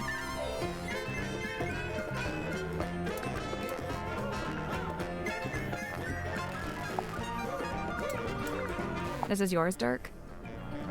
We literally found it in the pocket of your tuxedo. How'd you know for sure it's my tuxedo? Dirk, show me one other living soul on this submarine that could even conceivably own a tuxedo. Oddly defensive about that one. I am officially living the dream. How many people can say they're an action figure? I'll admit it. I'm jealous. You carry this Me thing too. around everywhere you go, Dirk. Of course, but I'm super duper careful to keep it in mint condition. Mint condition? I really wouldn't say. Yeah, you know, they told me if I leave it in the box, it'll be worth way more in the future. Yeah, do you have the whole set? I mean, it'll be Looks like there are significantly two other worth figures in the more, but series. the condition no, of they the only gave me box this itself one. is My also co-star important Julie has the when other two. collecting. So, can you tell I'm a fucking nerd yet? Can you tell I'm a fucking dork-ass motherfucker who's got a bunch of fucking sealed pop vinyls? Is that a crystal ball? Yeah, I think it's made of glass. Right, but a crystal ball in the sense that it's a magic ball you look into and you see your future or whatever. Oh, yeah, I guess. Why don't you look into it? You'll see yourself solving the murder and then you'll know who did it. It's genius. I mean, you know, it's not. No, you know what would end up happening? The fucking thing from Sorcerer's Stone. Hey, so remind me what a hex is again? Didn't you just make a movie called Hex of the Helmsman? Right, but look, I'm bad with learning what the made-up words mean. It's not a made-up word. A hex is a magic I mean, spell. technically speaking, Kinda all like words a are made curse. up. Or it can mean six, as in hexagon. Oh, gotcha. Okay, thank you. I was hoping that would clear up what a hex bottle was, but no dice. Yeah, that's fair. Where does Zephyr find this stuff? I'm pretty sure they don't sell this magazine at my local newsstand. Maybe on mail order. I think it's more of a black market thing. Huh. Some of the listings in here, the prices are in ounces, and there's a symbol. It's the alchemical symbol for gold. For real? Man, is Zephyr like secretly super rich? You yourself said he was basically sitting on a gold mine. What are you talking? What? What's the deal with those holes along the sides? They're from when it was a sail. Why would a submarine need a sail? Wait a minute, he's got a point. That's a damn fine question.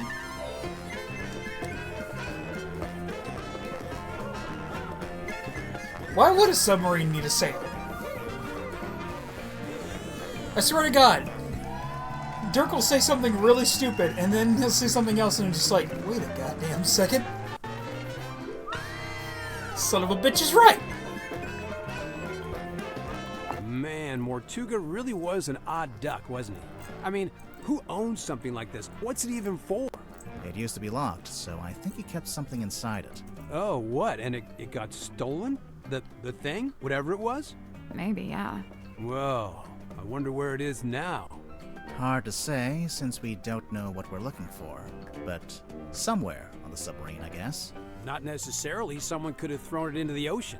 Oh, great.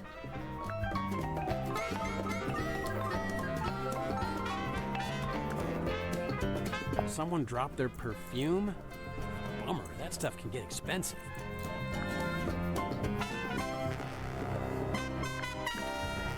Huh. Who's that little Grim Reaper guy in the drawing? I'm not sure. You recognize it? It does seem kind of familiar for some reason.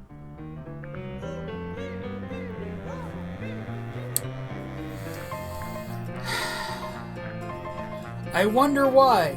It's almost like you were just in a movie with a Grim Reaper-like character.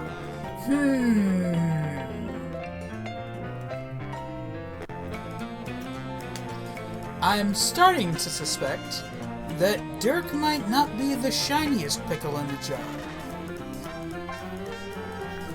Oh, you found my tablets. What are they? Vitamin D, all 3 types. That's the one you get from sunlight.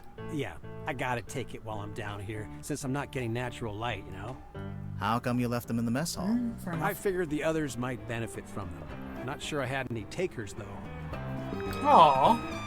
That was very nice of Dirk. Her.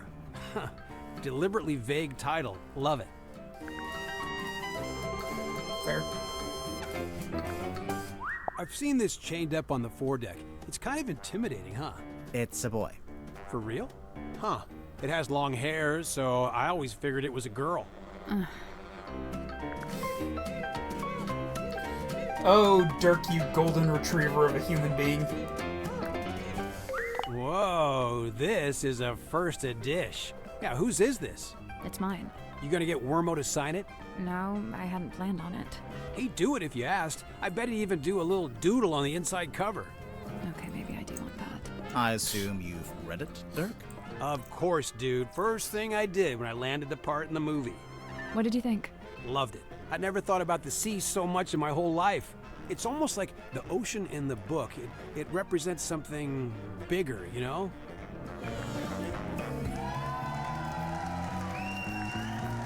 So, Cynthia hired you to solve the murder, huh? Pretty much. How much do you charge? Is it like a day rate or what? Oh, it depends. Just ballpark. How much did you make from the last case you solved? Good question. Grimoire, how much did we make from the Tangle Tower case? Uh-oh. Well, you know, extenuating circumstances, being what they were. You never secured the payment, huh? Oh, Grimoire. Which, I mean, there's no reason why, you know, Poppy or Fifi couldn't have paid you. They were set to inherit a massive fortune.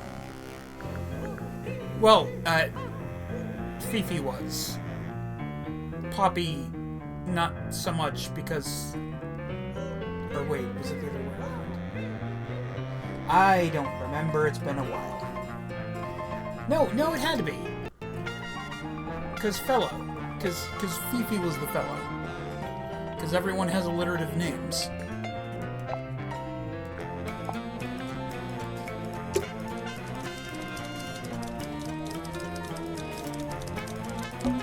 Let's at least talk to the guy before we put our grubby little hands all over his typewriter.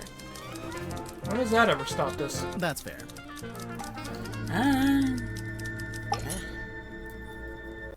Sir, manners. If you have a minute, I'm Detective Grimoire, and this is... Two detectives. One short, one tall. Tried and true. Hey, I'm really not that much shorter than But which of you is the funny one? I'd say it goes back and forth. You still haven't told us who you are. The name's Worman. J.D. Worman. He's an author. Author, journalist, let's see, what else? Famous, successful, some kind of genius, even. Oh, sure, that's why I got myself trapped in the murder submarine. I know who you are, Mr. Worman. I've read your book. Oh, joy, your fans. Of all the places. I never said I liked the book. Maybe I hated it. There's no way you hated it. The arcs are too tight. Each chapter leads to the next, beginning, middle, end, and bang, not a line wasted. Damn, he's right.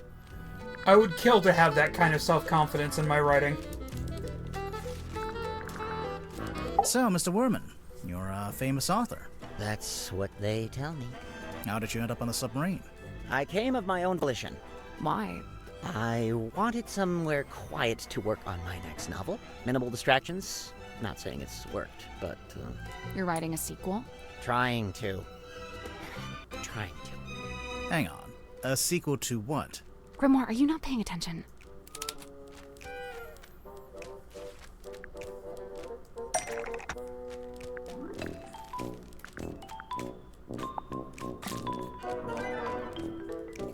That's not right.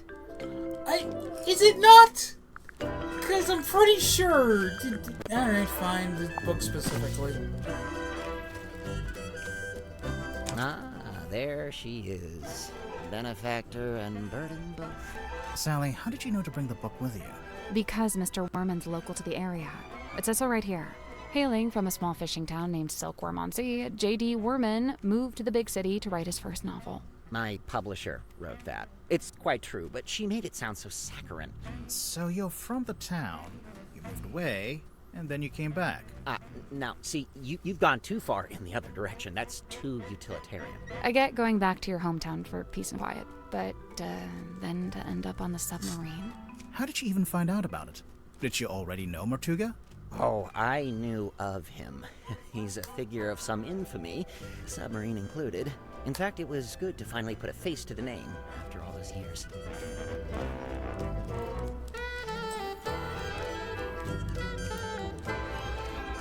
So, how'd you like living on the Mortuga submarine? I will say, as a writer, it's a boon to be aboard this thing. The whole place is dripping with human narrative, stories practically leaking out of the walls. It's also a lot noisier than I thought it'd be. I couldn't have guessed Mortuga would basically be running a bed and breakfast down here. It was already busy when you arrived? Mm-hmm. Before the arrival of Mariana Moon, Dirk and I were the On the last one two to hand, it's kind of surprising there was still a bunk room free. going on a hotel, I wouldn't look a gift horse. going to a hotel What's it like that sharing is a room also a with Dirk? submarine Oh, we would be count kind of house on boss. fire, 2 peas in a pod, that's us. And what about everyone But also, else? I don't want to spend It's an a extended amount fascinating of little time microcosm, on. utterly discordant and yet somehow harmonious. At least that's how it felt before the captain was murdered. I just realized I gotta pause the thing so I can say my stupid thing. On the one hand, it would be absolutely boss to go to a hotel that is also a submarine. On the other hand, I never want to spend an extended amount of time in a place that it is possible to experience explosive decompression. So, you know. Pick your poison, I suppose. Night rolls around and I can't sleep, as usual. I say night. I'm referring to the indistinctive block of time we on the submarine have agreed to collectively refer to as night. Anyway, I'm wide awake, so I stay up to get some writing done. I don't want to deprive Dirk of his beauty sleep, so I took my typewriter out into the mess hall. Was anyone else in there? Godric came up a few minutes later. Brought some kind of busy work with him. So there we were, whiling away until I look up and see this woman. Mariana Moon, apparently. Good name. Probably fake, but good. She got straight to work trying to extract my entire life story, but then Mortuga shows up and we all go quiet. The guy looked miserable, and he passed straight through the room like a ghost. But before he leaves, he asks us to show Mariana around the submarine. I really didn't have the energy, so I made an excuse and left. I slept for barely an hour before a big jerk wakes me up. I'm not talking about Dirk. I mean, the submarine, it moved, tilted. Anyway, I tried to get back to sleep, but no. Now there's a scream. Dirk and I follow the sound all the way down the corridor. Symmetry's frozen in place in the doorway at the end. And behind her, Mortuga, dead, laying in front of some ancient stone cauldron. The lid of the thing flung open, like something had just burst out of it. The whole scene was otherworldly, like a painting. Then Madame Tadpole arrived, with just about everyone else trailing behind her. Tadpole brought everyone with her, so she already knew about the murder. From what I gather, she discovered the body and then left to go get everybody else. And you know, I really didn't want to get in her way, so I returned to my room to await further instruction. Did you go back to sleep? No, I couldn't. I went back to work. Figured I'd be better off keeping busy, you know.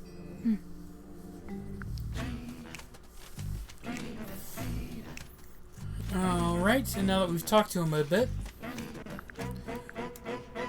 time to destroy his prized possession. It's Worman's typewriter.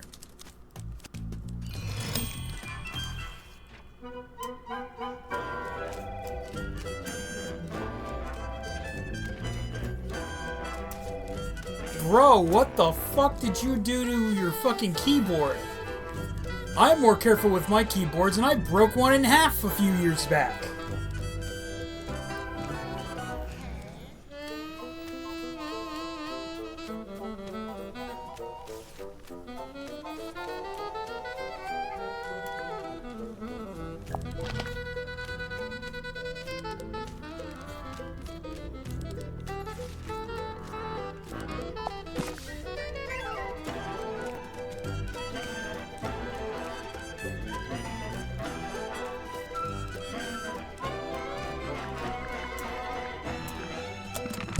There's something strange about this typewriter.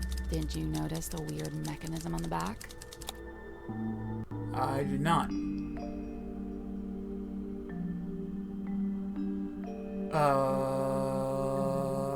Okay then.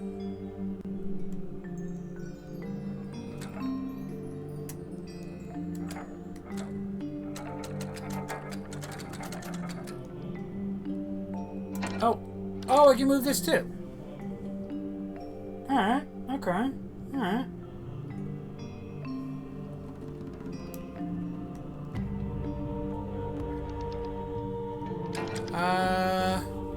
Rotate the inner dials and the 3 outer rings into the correct arrangement.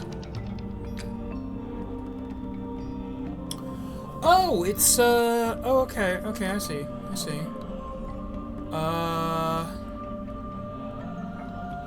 Then let's put this one.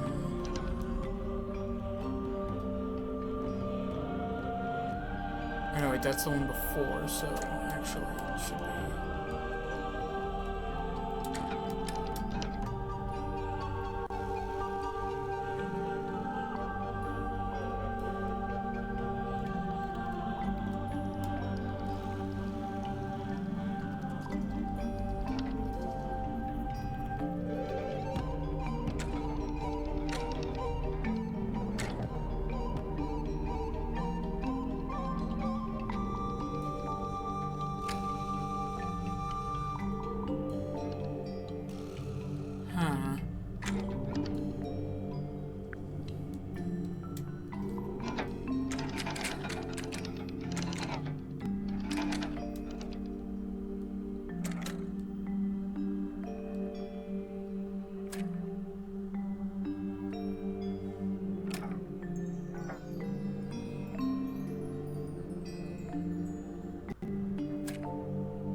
Okay, so...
No, wait, this is the correct way. I just got to get it in the right position. I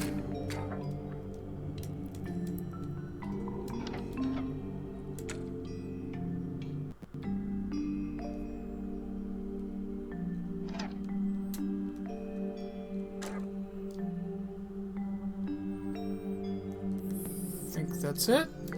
That was right. Yeah! I'm a genius! I'm impressed. The little hatch opened. What's this? A letter? A letter in an envelope. Werman was keeping it hidden inside his typewriter. J.D. Werman, care of Christian Kale Publishing, Hillwood Boulevard, Sunlit City, 91052. Dear James, I've finished reading your novel. Indeed, some congratulations are in order, as I've been informed it is turning a tidy profit for you. However, as a fellow writer and fellow resident of Silkworm-on-Sea, I am sorely disappointed in your lack of integrity regarding the socio-historical foundations of your story. See, he just told you to shut the fuck up. And he told me to go fuck myself. As it stands, your narrative is only scratching the surface of the deeper mythos surrounding the cursed helmsman Magnus Mortuga. I know you want to go deeper, so I am here to help.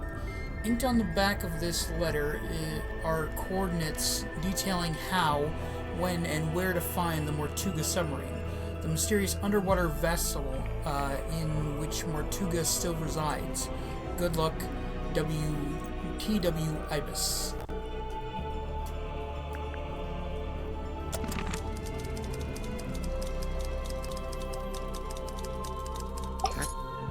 Didn't he say he was invited? Or didn't he say he came here on his own? Something like that. I see you met Dirk. How do you know him? He's the actor they found who played the lead in the adaptation of my book. Did you not get a say in that? Oh no, that's several notches above my pay grade. It's all decided by the executives over at Wit and Whimsy. Sure, they keep me around as consultant, but I found that to be a pretty hollow title. Do you think he's a good actor, at least? Dirk? He was a good fit for the kind of film they ended up making. How's that? So, how come you two traveled to the submarine together? I traveled to the submarine. Dirk's just taken to following me around, for some reason. Maybe he just wants to be your friend. He's got plenty of friends back home.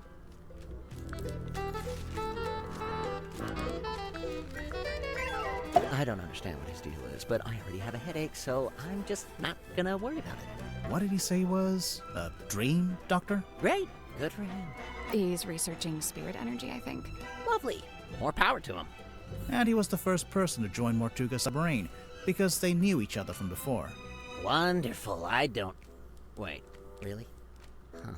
Zephyr's not from Silkworm, though, is he? I don't think so. Interesting. Well, thanks a lot. Now I have yet another thing to think about. Have fun. No problem. So what made you want to become a writer? That's all I've ever done. I was given a job writing for a newspaper when I was pretty young. Given a job? Yeah. Friends in high places, you know. Like who? My Must father be was nice, up there. asshole. That'll do it. Did you enjoy writing for the newspaper? Sometimes. Other times it was painfully dull. I've got a tendency to lean towards hyperbole, and the everyday goings-on in Silkworm weren't always enough to satiate me. For every rumor of a cursed man disappearing into the ocean, you'd have 10 elderly couple file complaint over garbage collection. Rumor of a cursed man? In fairness, Wait, you wrote an article about Mortuga? Oh no, I quit before that. I left town and went off to the city to be an author. And the result? Hex of the Helmsman. 50 national bestseller lists. As we speak, it's being translated into 5, 6, 7, 8 more languages. Must be nice. Your first book, and it's a big hit. I'm not complaining. I can see why you'd be writing a sequel. I really don't have a choice, do I? This is how... Oh, boo fuckity who. Get success. Cry me a fucking river on a mountain of money. Cuts quite a figure, doesn't he? Like something from myth. He was real, of course. Flesh and blood. I imagine you must have been curious to meet him. As anyone would be. Did you get to know him at all? It's funny. Going in, I'd heard he was, you know, the strong and silent type. But I didn't find that to be the case. So he was friendly with you? In his own way. The day I first arrived, he invited me into his cabin. Just to talk, apparently. What did you talk about? He asked me about my home life, my family, my father. Not to be rude, but why would Mortuga care about any of that? To this day, I'm not quite sure. I think maybe he was after some kind of information about the outside world, and thought I might be a good source.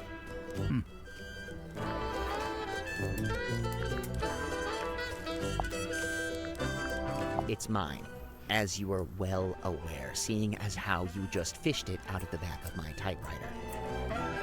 That's right, Yeah, I'm tell me about watching. I don't disappear when you stop talking to me, you know. The envelope's addressed to you, but it says, Dear James, at the top of the letter. I'm not gonna lie, I kind of love the idea of them pointing out how people seem to go into a limbo state in games like this when you're fucking with their shit. Congratulations, you've sussed out what the J in my name stands for. If that's the height of your investigative prowess, we're all... It's signed Dang by it. someone named T.W. Phone Ivest. fell on the ground again. Another astute observation. You know, of all the detectives I've met, you two really are the most recent. Come on, he's being mean to us. Fuck you, dude!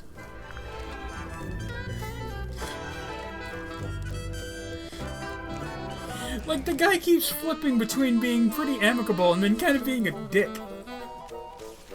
Of course, then again, we did just steal from him right in front of his face, so... Suppose that might have something to do with it. How come the keys are all messed up on your typewriter? It's old, sometimes they fall off. I guess I don't always put them back in the right place. And, what have you typed on that page? I'm taking another swing at a story outline for my next book. I can't make it out. It's some kind of weird grid. Cross-writing.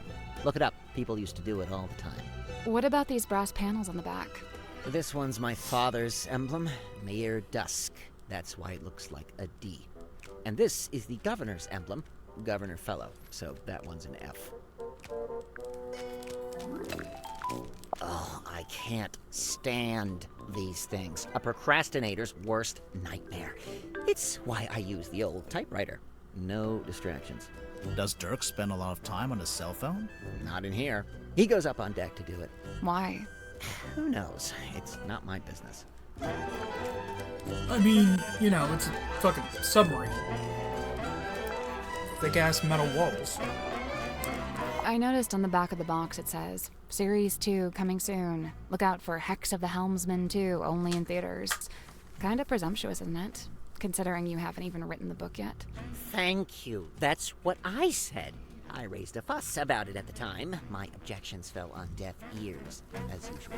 Why are they so keen to make a second movie, anyway? What else? Money. Money. Yeah. Spendola. Greed, kid.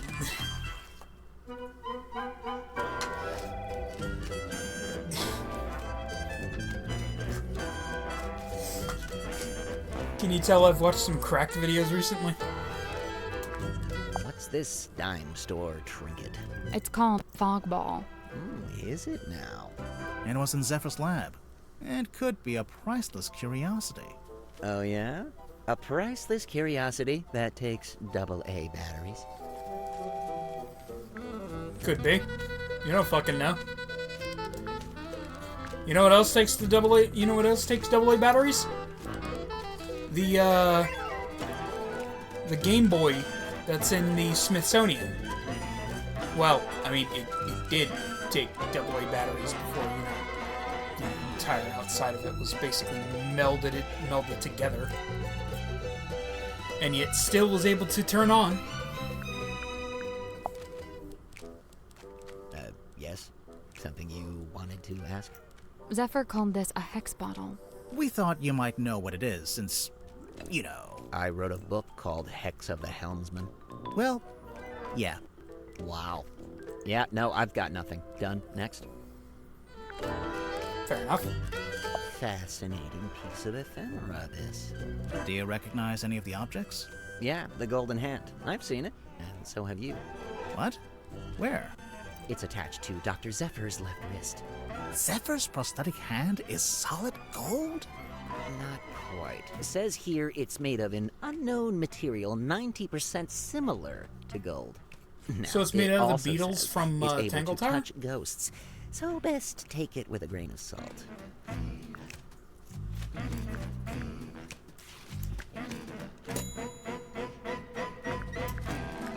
Oh, that's a clue thing. I genuinely did not know. Pearl. Sounds like a good title for something. Like a book? Or a film? A one-woman play, Shirley.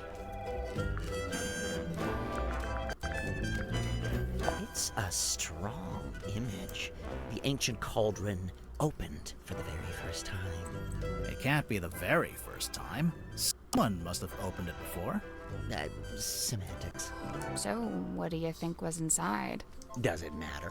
I'm pretty sure it does. It might explain how or why Mortuga died. True. The murder weapon, maybe? Like a knife? Sure, why not? It would explain the scratches on the inside, after all. I guess. Picture of a moon. Tried asking Mariana Moon? Wow, never would have thought of that. Occam's razor, my dear. Who? I don't think we've met him yet. God damn it, Grimoire. Great pull quotes. That's some strong marketing for a small-town theater. Did you ever see the show? Yeah, I did, as part of my old newspaper job. Why is it called Lady of the Looking Glass? The central trick was Symmetry talking to herself in a mirror, only sometimes the reflection didn't move with her. How did she do it? My guess is the mirror can switch between being reflective and being see-through glass. You know, looking through to a second Symmetry on the other side. An identical twin, maybe? Probably just a very good dummy.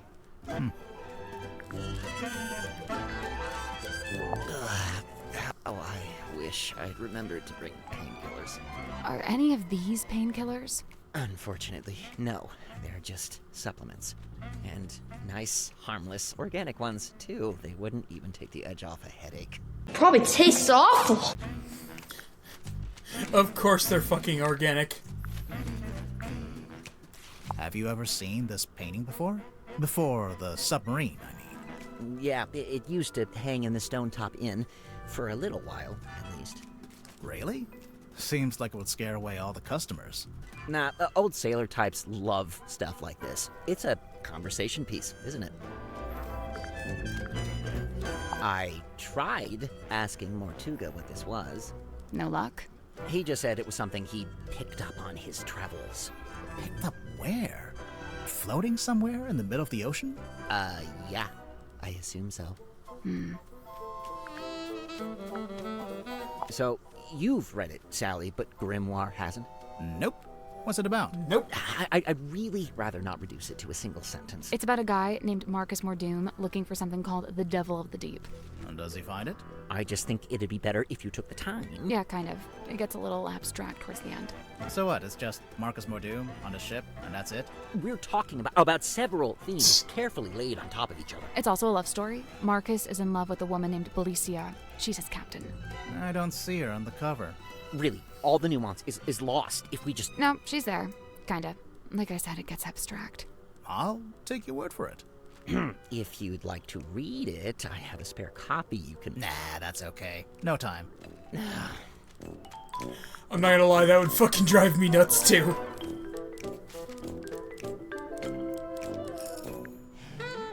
Let's have a look. Murder victim locked himself in the room. Body discovered. No weapon found. Cauldron open for the first time. Yeah, nice. Just enough information to hook you without giving too much away. Cynthia knows what she's doing.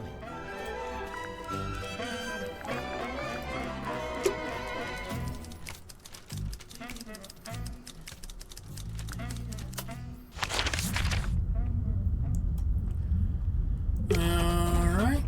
What's in the Oh!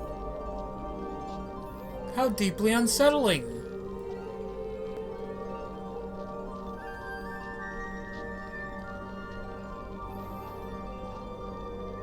The painting's not helping with that neither.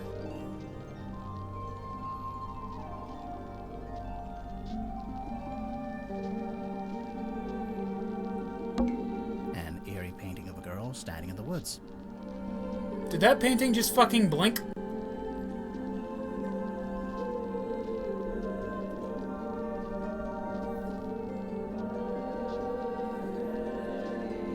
I'm not crazy. I know what I saw. It is just a painting, right?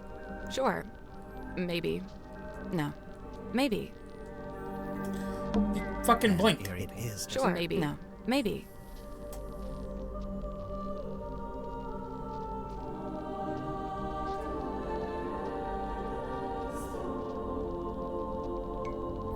Fucking. A page ripped out Fine of the then. newspaper. And steal a bunch of shit from your room.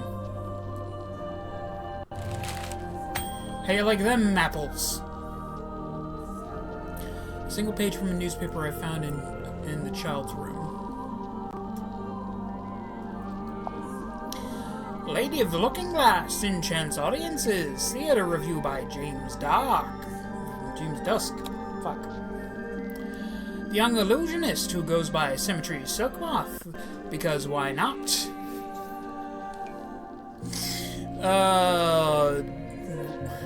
Mormon, you dick. Begins the show with her signature act. Fuck. I just keep fucking dropping things tonight. Shit. Oh no. Where's it gone? No, I like that ring. There it is.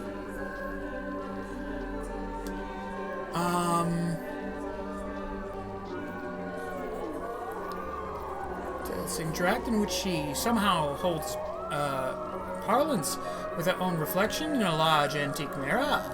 The two symmetries, who seem to move independently of one another, speak upon their morbid anxieties and intrusive thoughts, which, it transpires, form the themes of the show at large. Even though I have my theories about how the trick is achieved, to a less cynical eye, it would present a thoroughly convincing spectacle. The mysterious Miss Silkmoth rounds off her performance with a surprisingly comedic set piece in which she attempts to communicate with her departed Uncle Gregory, who appears as an apparition within a crystal ball. However, it doesn't go to plan, and the audience laughs as Symmetry is put on hold in her disastrous attempt to telephone the afterlife. Overall, the show is a triumph, a brush with mysticism that stays with you long after the final bow. Godric grips nautical and aeronautical precision measurement and navigation instruments. Drummond Shipyard, rigging, reefing, restoring, repairs. The Stone Top Inn, ales, wine, and food. Daily fishing trips, speak to Harbour Master Sylvia Seafoam. The Silkworm Spectator, editor Mr. T.W. Ibis. Catch of the day, mysterious sea serpent hauled ashore. 3 a.m., the witching hour, and the moon is out. Dearest Selena creaks into port. Its once cheerful frame now seems burdened, heavy. It has a secret.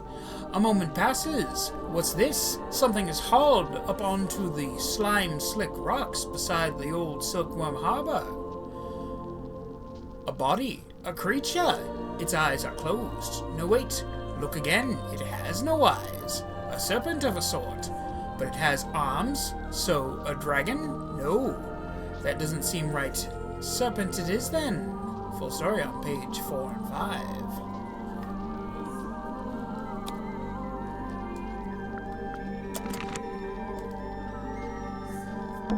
A walking stick, standing up by itself. I think it's part of an illusion. What illusion? Invisible man, maybe? I don't see it. Magician boxes. Hey look, Sally. It's a giant dice. Die. What did I do? It's a seahorse rocking horse. Oh, can I ride it? I don't know. Are you a small Victorian child? Yes. It's a model submarine. I think it's a doll's house. It's a magic vanishing cabinet. I think it's just a wardrobe. Let's take a look inside. Oh, it's empty. Vanished. Don't you start with that shit. It's a wooden chest. What's all this stuff on the top?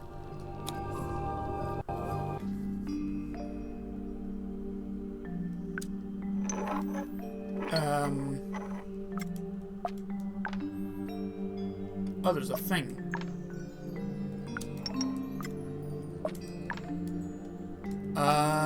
Jennifer and Margaret gaze jealously at Patricia, whose doll is neither too large nor too small.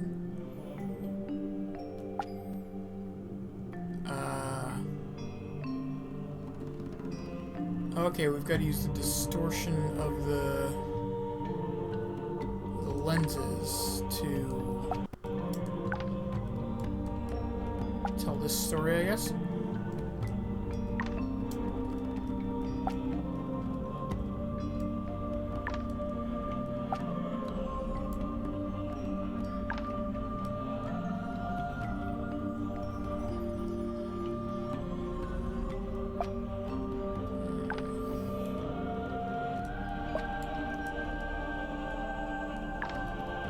Seems pretty straightforward.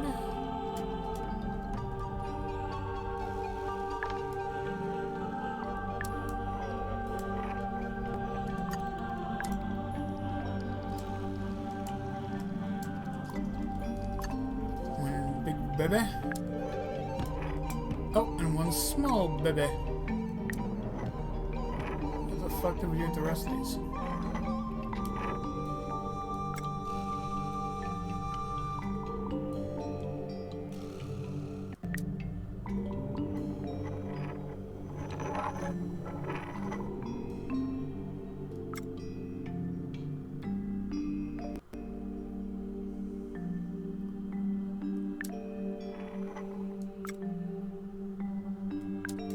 I think I have the right idea, but I think I've done it an ass backwards way.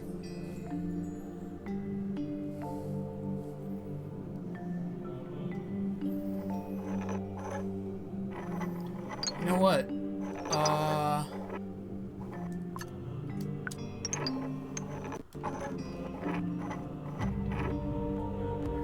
Oh, these ones are different because they actually like bend the.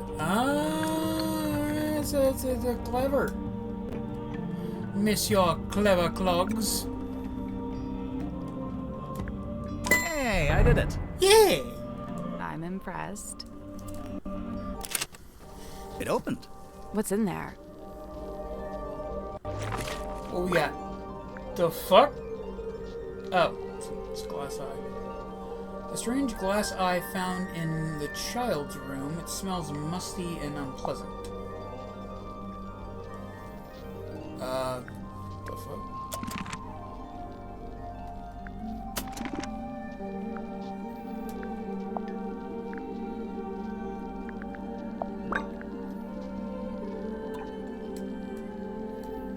Wee! Wee!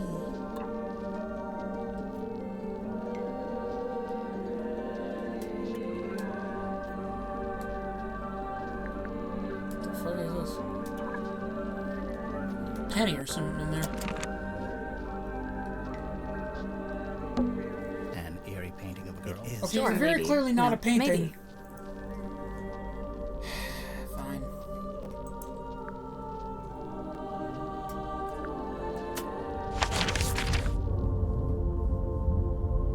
Oh.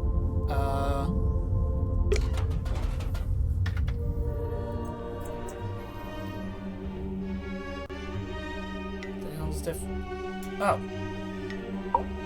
Hello? Go solve the crime! We're doing it. Did you talk to Sim yet? Sim? Sim! Symmetry! Where is she? She'll be in the room nearest the illusion theater. The child's room? The one with that weird painting? We checked in there. Yeah, no, there's no weird painting in that room. Just a weird girl. Tell her to knock it off and start taking this seriously. I knew it.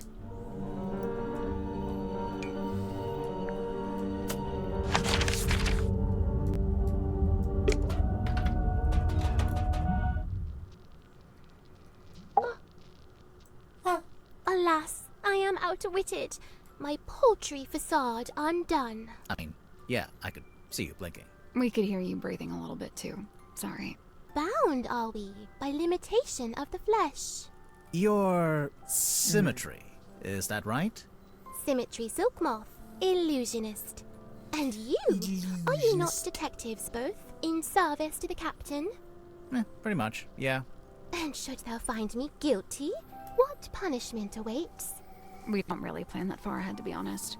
Will we find you guilty? My heart is burdened heavy, true, but not from murderer's guilt. Okay, glad to hear it. Technically, she just said she isn't feeling guilty. She didn't say she wasn't guilty. Excellent point. Booker, Dano! Who the fuck is that reference for? That's a reference so old that I don't even get it. So you're an illusionist. What kind of tricks do you do? My magic act is theatre-born and played upon a stage.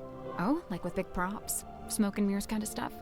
Smoke and mirror, crate and cage, doors and doubles both. How long have you been doing it? Since approximate 12. I'm now approximate 18. Approximate? My sum of years I cannot say. Time have kept no count. Oh, okay. Do you only do big stage magic? You don't, by any chance, do any close-up stuff? Grimoire, she's not here to perform for you. Cast thine eyes upon this card. On its back an image clear, a duck or rabbit's form. Think hard and choose with steady mind, and I'll predict the course of fate. Is a duck. Okay, I'm thinking about it. That's the trick. Sorry, but this is like the most basic optical illusion. There'll be a drawing that looks like a duck or a rabbit, depending on how you interpret it. What does it say? That's the trick. Sorry, but this is like the most basic optical illusion. There'll be a drawing. Okay, I get it. Very good. Well done. Damn. That might be one of the most petty-ass card tricks I've ever seen. I love it. Is this your bedroom? My chamber shared with Cynthia Fair. Take a left down the hall. Oh, so this room is, what exactly? My place of toil. And what are you toiling on? Many a thing, all a manner of things. Keeping busy, huh? I must remain of some use, lest I should become useless. What would happen then? Surely I'll be tossed into the sea, where I will promptly perish.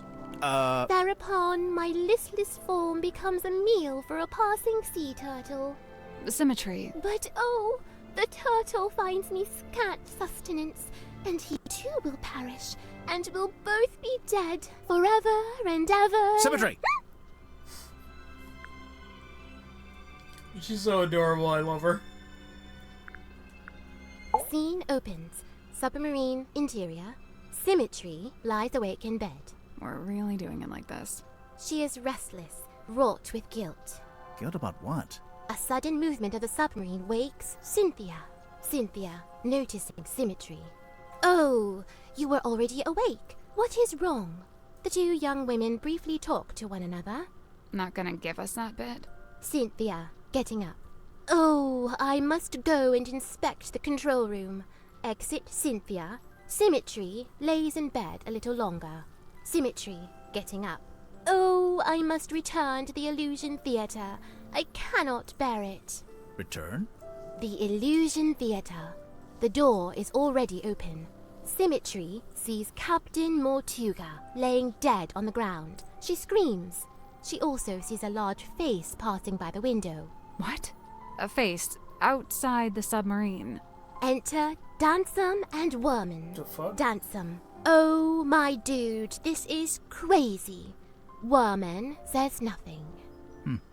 Enter Madame Tadpole. In her wake, Mr. Grip, Cynthia, and Mariana.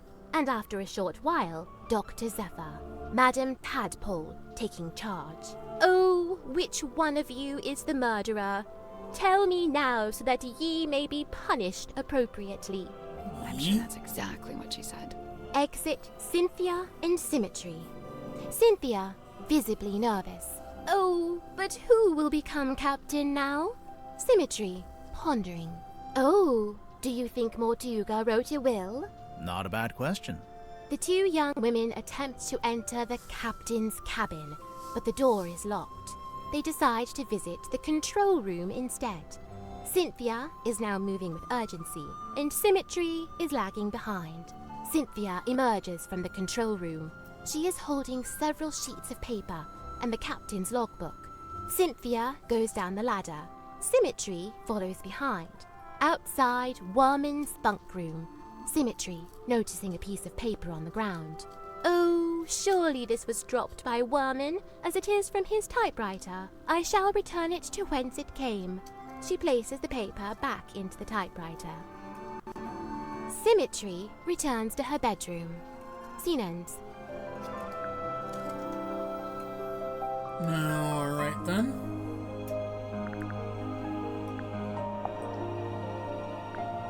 An actor or a mage in guise who sways men's souls with artful feigned truth. You, think Dirk might be swaying our souls? Fret not, as dwell he in this deep sea womb, his strength's divorced from skyward source. Skyward source? The sun, I'm guessing. How do you know he likes the sun so much? Alone he's oft espied, atop our ship, and stood enrobed in warmer light. Dirk goes up on deck a lot, huh? By himself, I wonder. Dirk Dansum, number 8, the shiny penny. Oh, being easily distracted, a fresh start, capitalist greed? I don't know, Dirk doesn't really strike me as the guy that's, you know, super into money. A fresh start? I mean, also not that, because frankly, you know, he's finally gotten into the industry that he's always wanted to. Yep. Being easily distracted. Being easily distracted. His life's long hope to pierce the veil and breach those blackest bounds. Solitary once, no more, for help is found in frightened form of fair and freckled face. She means herself. I'm following. A time bespent in chamber dream and changed to lofty quest. Then lo, a shock! Dismissed, bespurned, rejected. My lonesome purpose lost. Why'd he do that? Zachariah Zephyr, number 3, The Entangled Dream. Losing your way, overambitious, or deceiving yourself.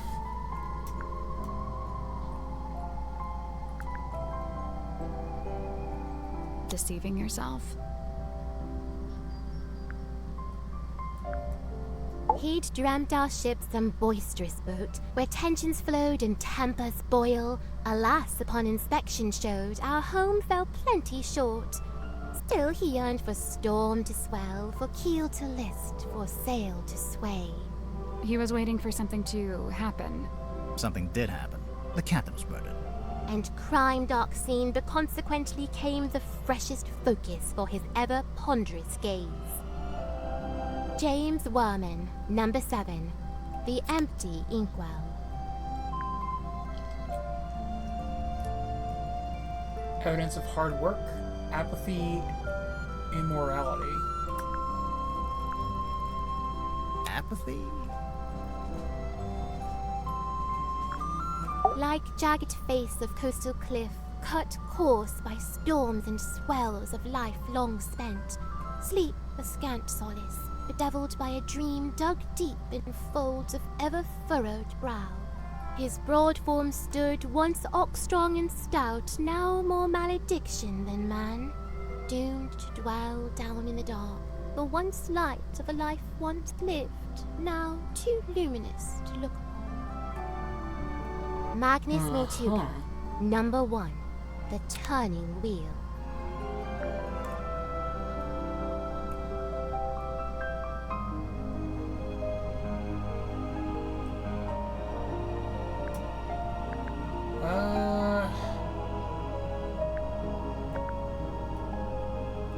Change of fate. Change of fate?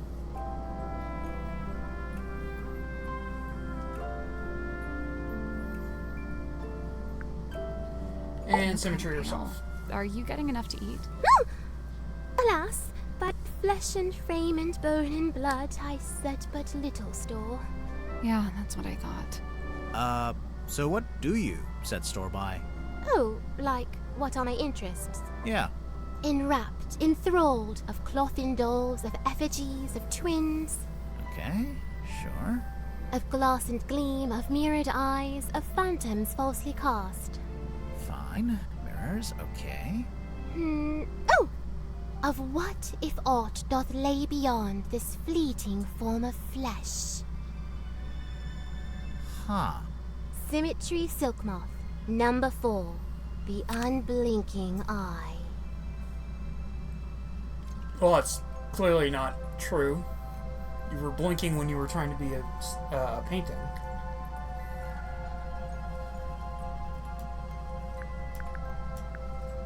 Fear? Fear?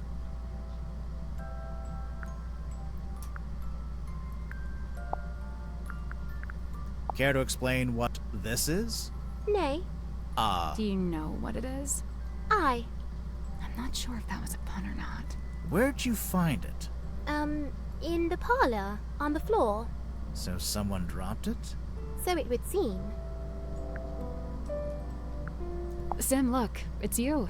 Oh, long faded yesteryear. I'm shocked you knew that she was me. Yeah, I'm not sure you're old enough to say yesteryear in any context. From the review, it sounds like your old magic show is pretty good. I filled the house up every night. So why'd you give it up? Because she stopped There filling were up the other house. things I wished to learn. Things Oh, not fair found enough. upon that stage. Who penned this page? We don't really know who they... Is she not aboard the ship? She? What makes you think it's a woman? The handwriting? That's girl's handwriting.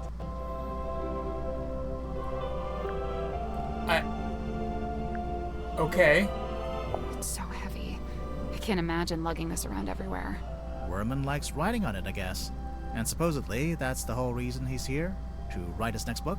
I think it's just as likely to be the exact opposite. That he's here because he doesn't want to write that book, but he's here to hide from it.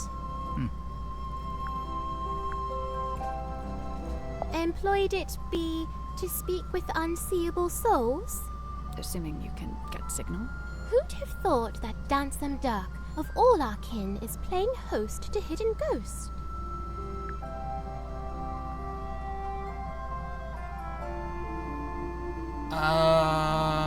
Right. An effigy of Dansome Dirk? Or doth it bear the form of former falling captain? Technically, neither. Yeah, neither, both, kind of column A and column B. Oh, my fog ball. Your fog ball? As carved and crafted. You made it? What for? Well, thou mayst use it to speak with Gregory. Sorry, Gregory? We never met a Gregory. You wouldn't have. He lives inside the ball. Oh. And he's my uncle. Oh. And he's dead. Oh. And fictitious. Oh. Fair enough.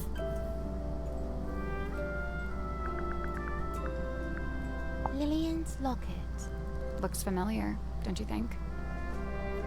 I didn't know I didn't know it had a name. Kindly close the book. I have no desire to look upon it longer. Oh, sure. Here you go. That face! You know what it is? Mine eye but chanced upon it. Nothing more. Yeah. As believable as Richard Nixon on sodium pentothal. What's this? How should I know? It was hung up on the wall in the Illusion Theater. So? So, we thought maybe you were the stargazing girl. I am Symmetry Silkmoth. Yeah, I know. I'm not okay. contesting that. Never mind. She's an odd duck. This cauldron to Mortuga held deep worth, it seemed to me. When speaking of its somber form, his words were most severe. What did he say about it? Lay not thy hand upon its lid, lest thou be bound to ceaseless sorrow. Is that a direct quote?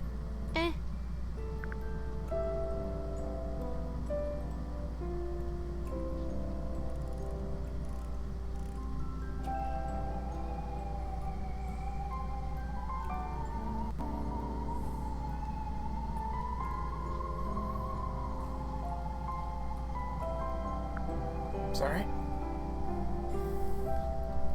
What is it? I do not know and dare not guess. Ah, come on. One little guess. It's not my place to muse upon the things in Chamber Dream. It's from the Dream Chamber? Caught you slipping, Symmetry! You drew the sim? I did. And you hung it up on the wall? In the Illusion Theater? I fully meant to take it down, but never had the chance. What is it exactly? Imprudent plans gone swift astray. Plans for a new magic act? Why'd you hang it upside down? Upside down? Yeah, I thought maybe it was part of some kind of trick or an illusion. I didn't hang it upside down. I hung it right side up. Really? Why would someone bring along a bottled form of sun? Sunlight's good for you. Vitamin D, I guess. What does it do? All kinds of stuff. If you don't get enough, it makes you sad. You know how people tend to be happier in summer and sadder in winter? Silkworm sun is scantly seen, even in a summer sky. I swear, sometimes she just gets lucky with the alliteration. I find it hard to look away. Her flicker flame doth draw me in, and I am merest moth. What is it? Some kind of monster from the bottom of the ocean? No, not of the sea. She's of an even darker place. Cryptic! I feel like... Because, like, you know how, like, in fantasy stuff in recent years, unicorns have... Like, especially if you're going for a darker kind of tone, they make it that unicorns are ostensibly cannibalistic murder horses with daggers coming out of their face. I feel like you could do the same thing with mermaids. And if I were to do that, it'd probably be something along the lines of the thing we see as mermaids is not the entirety of a mermaid. And that basically all mermaids are ostensibly giant monster anglerfish. And what we see is the lore that they use. I don't know. I think that's a cool idea. The fate awaiting guilty hearts once they are condemned. What? You get turned into a weird little wooden goblin head? Nay, bound in chains upon the deck and pulled along beside the ship. Oh, jeez. She's not serious. I don't think. little hard to tell, isn't it? Oh, I'm reading this myself. Oh, cool. Hey, did you like the bit where... I am but midway through. Prithee, spoil it not. Right, sorry. Fair enough. The letter in fair Cynthia's hand, a plan devised by her and her alone. The plan being... Why, to hire a sleuth to seek the truth. That's us. Couple of sleuths seeking the truth. I implore, unravel swift this tangled tale, and name the knave ere further harm befall. Further harm befall who? With former captain slain, I feared the new be target too. Fair enough. And then she goes back into her weird little... Okay.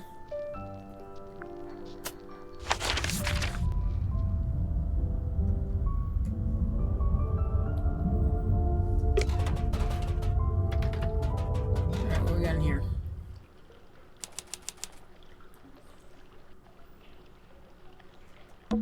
It's almost pitch black in here. I'm guessing you didn't bring a flashlight. Ooh.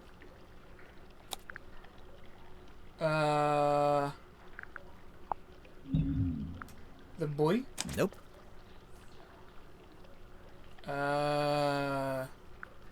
Fogball? That's not it. The phone doesn't have one, does it?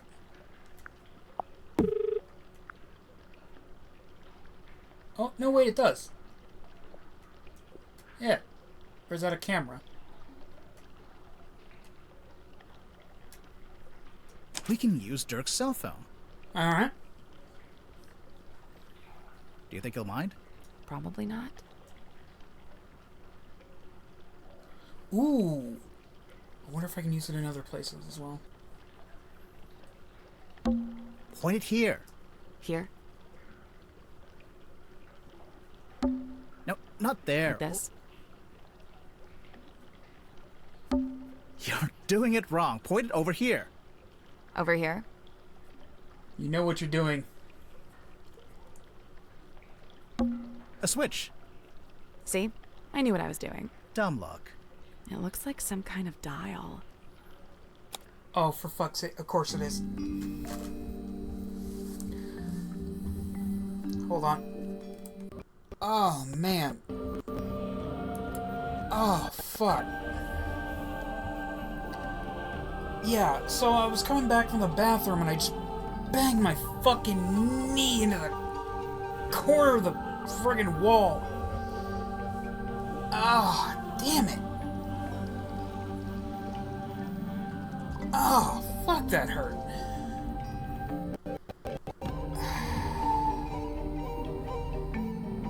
Oh, jeez. Okay. Let's tackle that. God damn it, that was a son of a bitch. Did I remember to turn the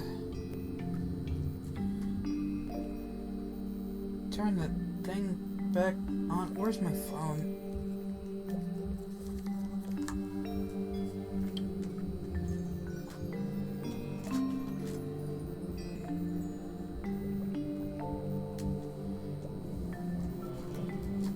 Oh, hell, where's my phone? Oh, there it is. Okay.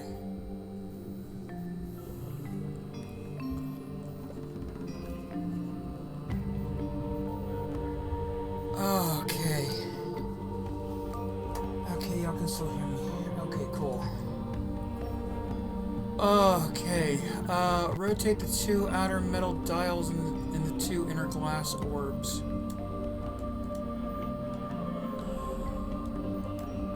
Okay,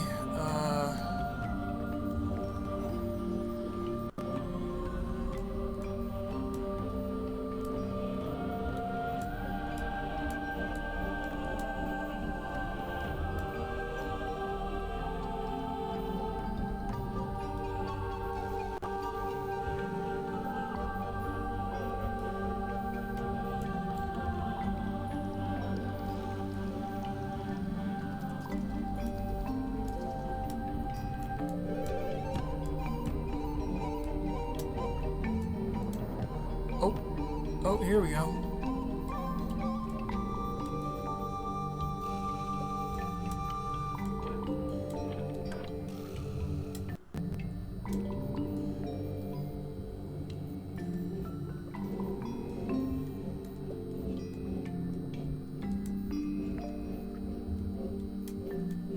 Then we'll,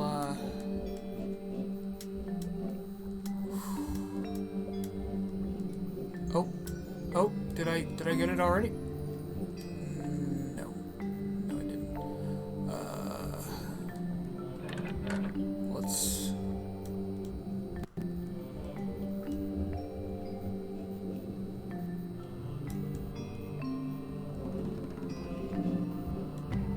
Oh, that's interesting. You could do either one with either orb. Cool. I think.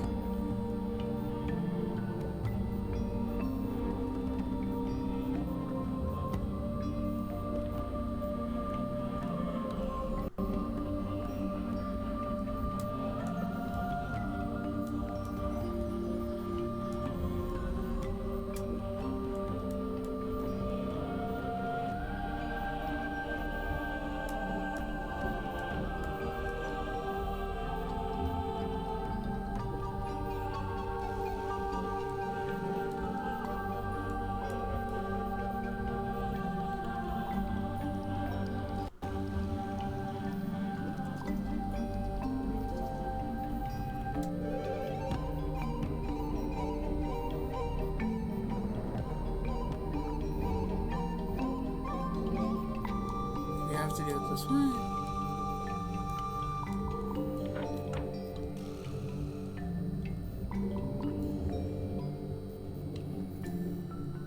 Dang it.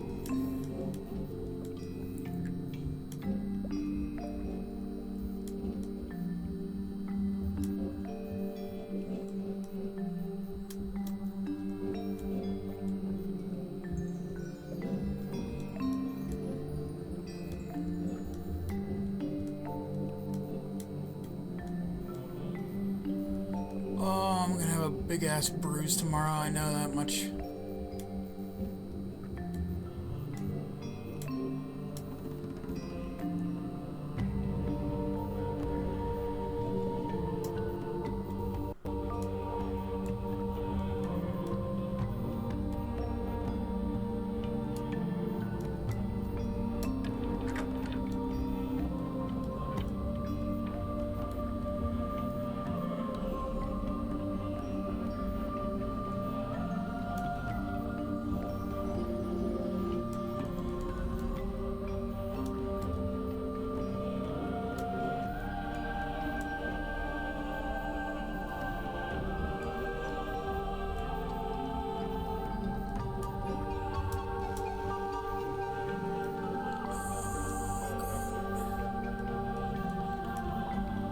Wait. I think I got it. Yeah, baby. That's not it. Huh? So we can rotate the glass orbs. And we can turn the outer dials, which also rotates the glass orbs, but in a different way.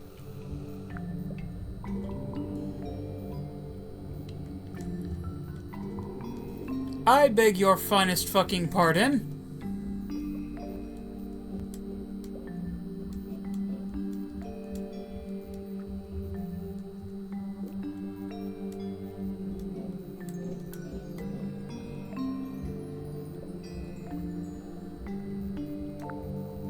Guess that's wrong. Looks like the solutions shown on those two little screens, with the red and white lights. I think either of the orbs could produce either of the solutions, so it doesn't matter which way around we do it.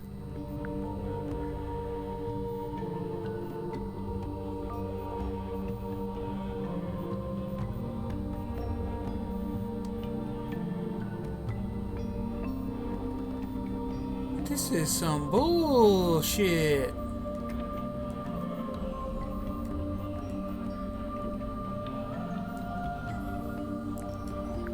I did it. Oh, f off! Oh, I swear to God.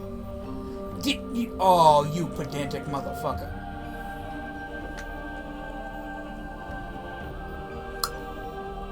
That's fine. It's fine. That's fine.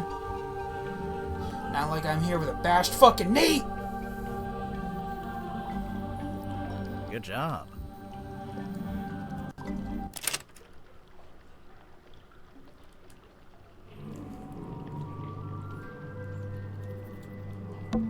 A glass bottle. It's just trash. And don't be so quick to dismiss it. One man's trash is another man's... Oh, yeah, no, it's just trash. What is that? The hell? I have no idea. It's some kind of strange device. What should we call it?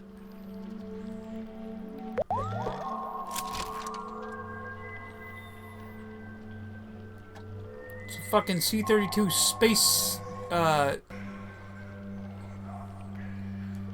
fucking C-32 space modulator.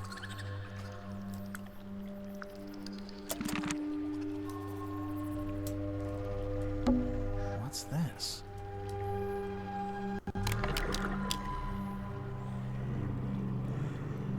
Orda.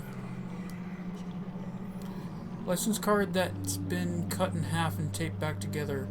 It was found in the bilge. Ocean Rescue Divers Association, Orda.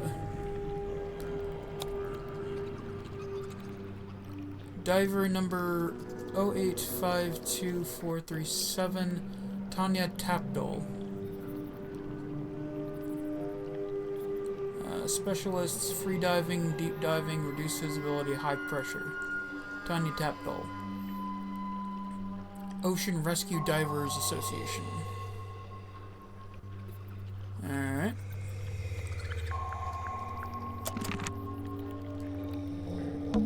Yeah, this room smells like rust and dirty seawater. I kind of like it. I knew you were gonna say that. You always like the worst smells. Okay, so now that I know we can use Dirk's cell phone as a flashlight, I want to check some shit out.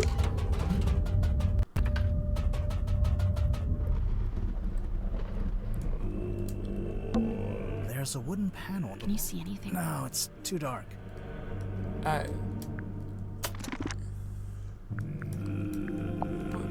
But the cell phone... No, let me use it as flashlight. Some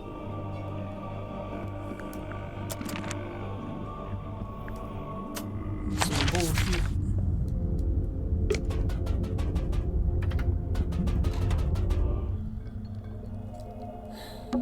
The glass moved. Let's take a closer look at that bookshelf.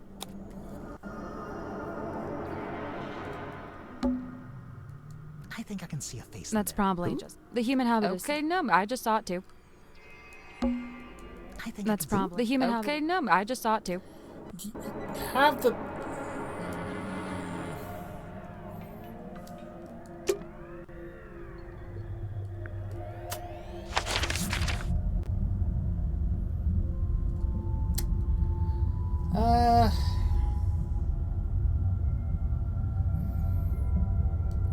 You know what, let's see one last person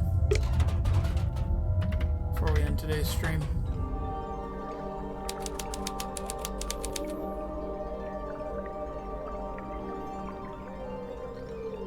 That's a very large blue lady. Hey, it's me, Madam Tadpole. Yep, that's my name. First question. Go. Are you a mermaid, or what's the deal? Great question. Half mermaid. The top half, obviously. From the waist up, all mermaid. And as you can see, I have the legs of an ordinary human woman. An ordinary human woman?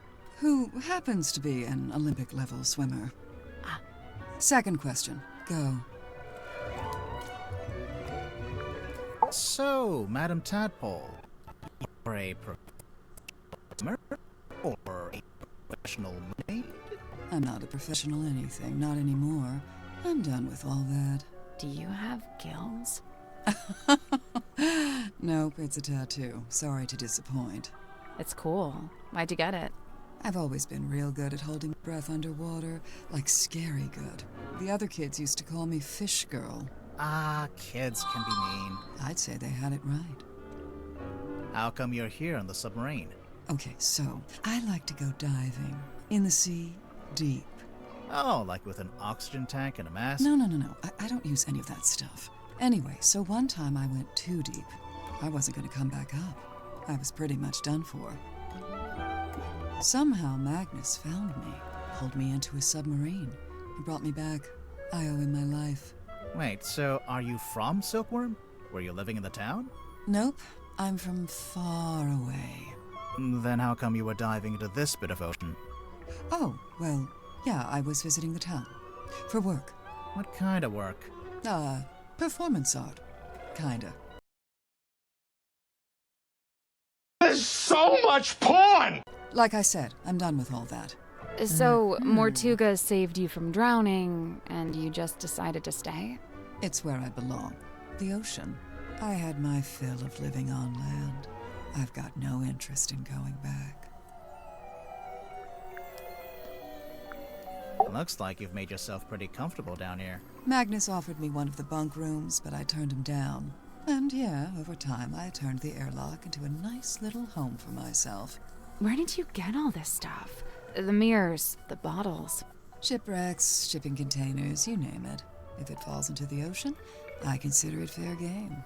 You go swimming out in the actual ocean? Of course. Isn't it cold? And what about the water pressure? What about him? That's for other people to worry about. So, how do you get out into the sea? Or do you just go from up on deck? See that hole in the middle of the room? Leads down to a big old water tank with a door that leads outside. I go out into the ocean every single day. Jeez, I'm impressed. Like I said, this is where I belong. How long have you been living here? I stopped worrying about times and dates. It doesn't mean much down here. But I know I arrived after Sim and before Dirk. Do you get on with the other suspects? Oh, sure. It's a nice group. I was closest with Magnus, though. He was one of a kind. Aww. She loved him.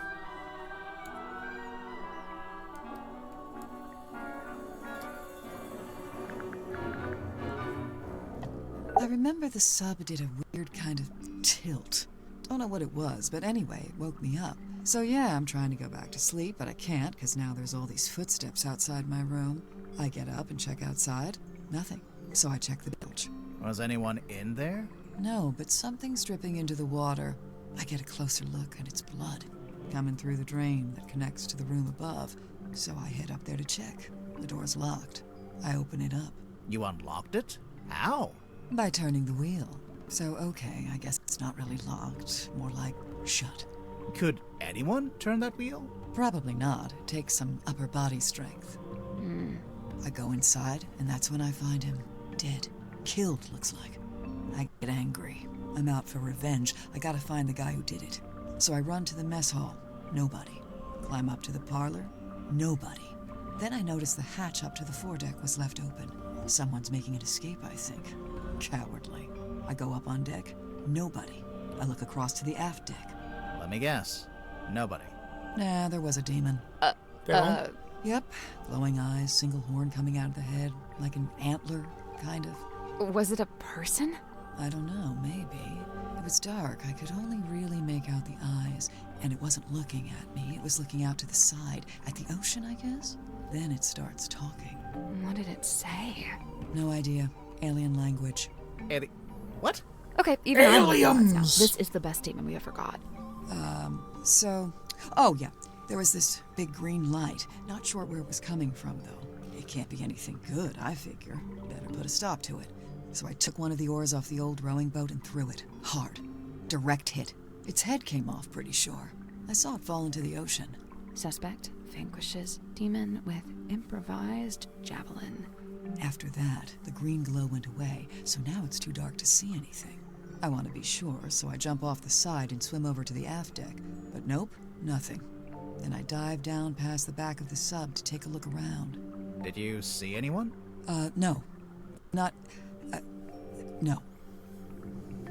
How should I put this? I'm pretty sure I was being watched. Like I could feel something was out there with me. I don't know. Sorry. Did you ever find the head of the demon or whatever it was. You said it fell into the ocean. Oh yeah, I did actually. It was right there, floating in the water. Turns out it was this leather mask kind of thing. A mask? Like a full head mask, you know, kind of like a balaclava. Do you still have it? Nope. I took it back inside the submarine, left it right here in the airlock, and, it's gone. I think it got stolen. That's, disappointing. Tadpole, you didn't finish your statement. Right. I left the airlock, told Cynthia to gather up the others and come up to the storeroom. Zephyr was in the mess hall. I told him to come too. So I go to the storeroom. Dirk's there with Werman and Sim. Everyone else shows up shortly after. So, you all gathered at the crime scene. What happened? Nobody wanted to admit to murder, so it was a bit of a stalemate. Most of the others made excuses and scurried off. Zephyr, Grip, and I stayed behind. I guess we were the ones who knew Magnus best. That's it. Story's over. Get out of here.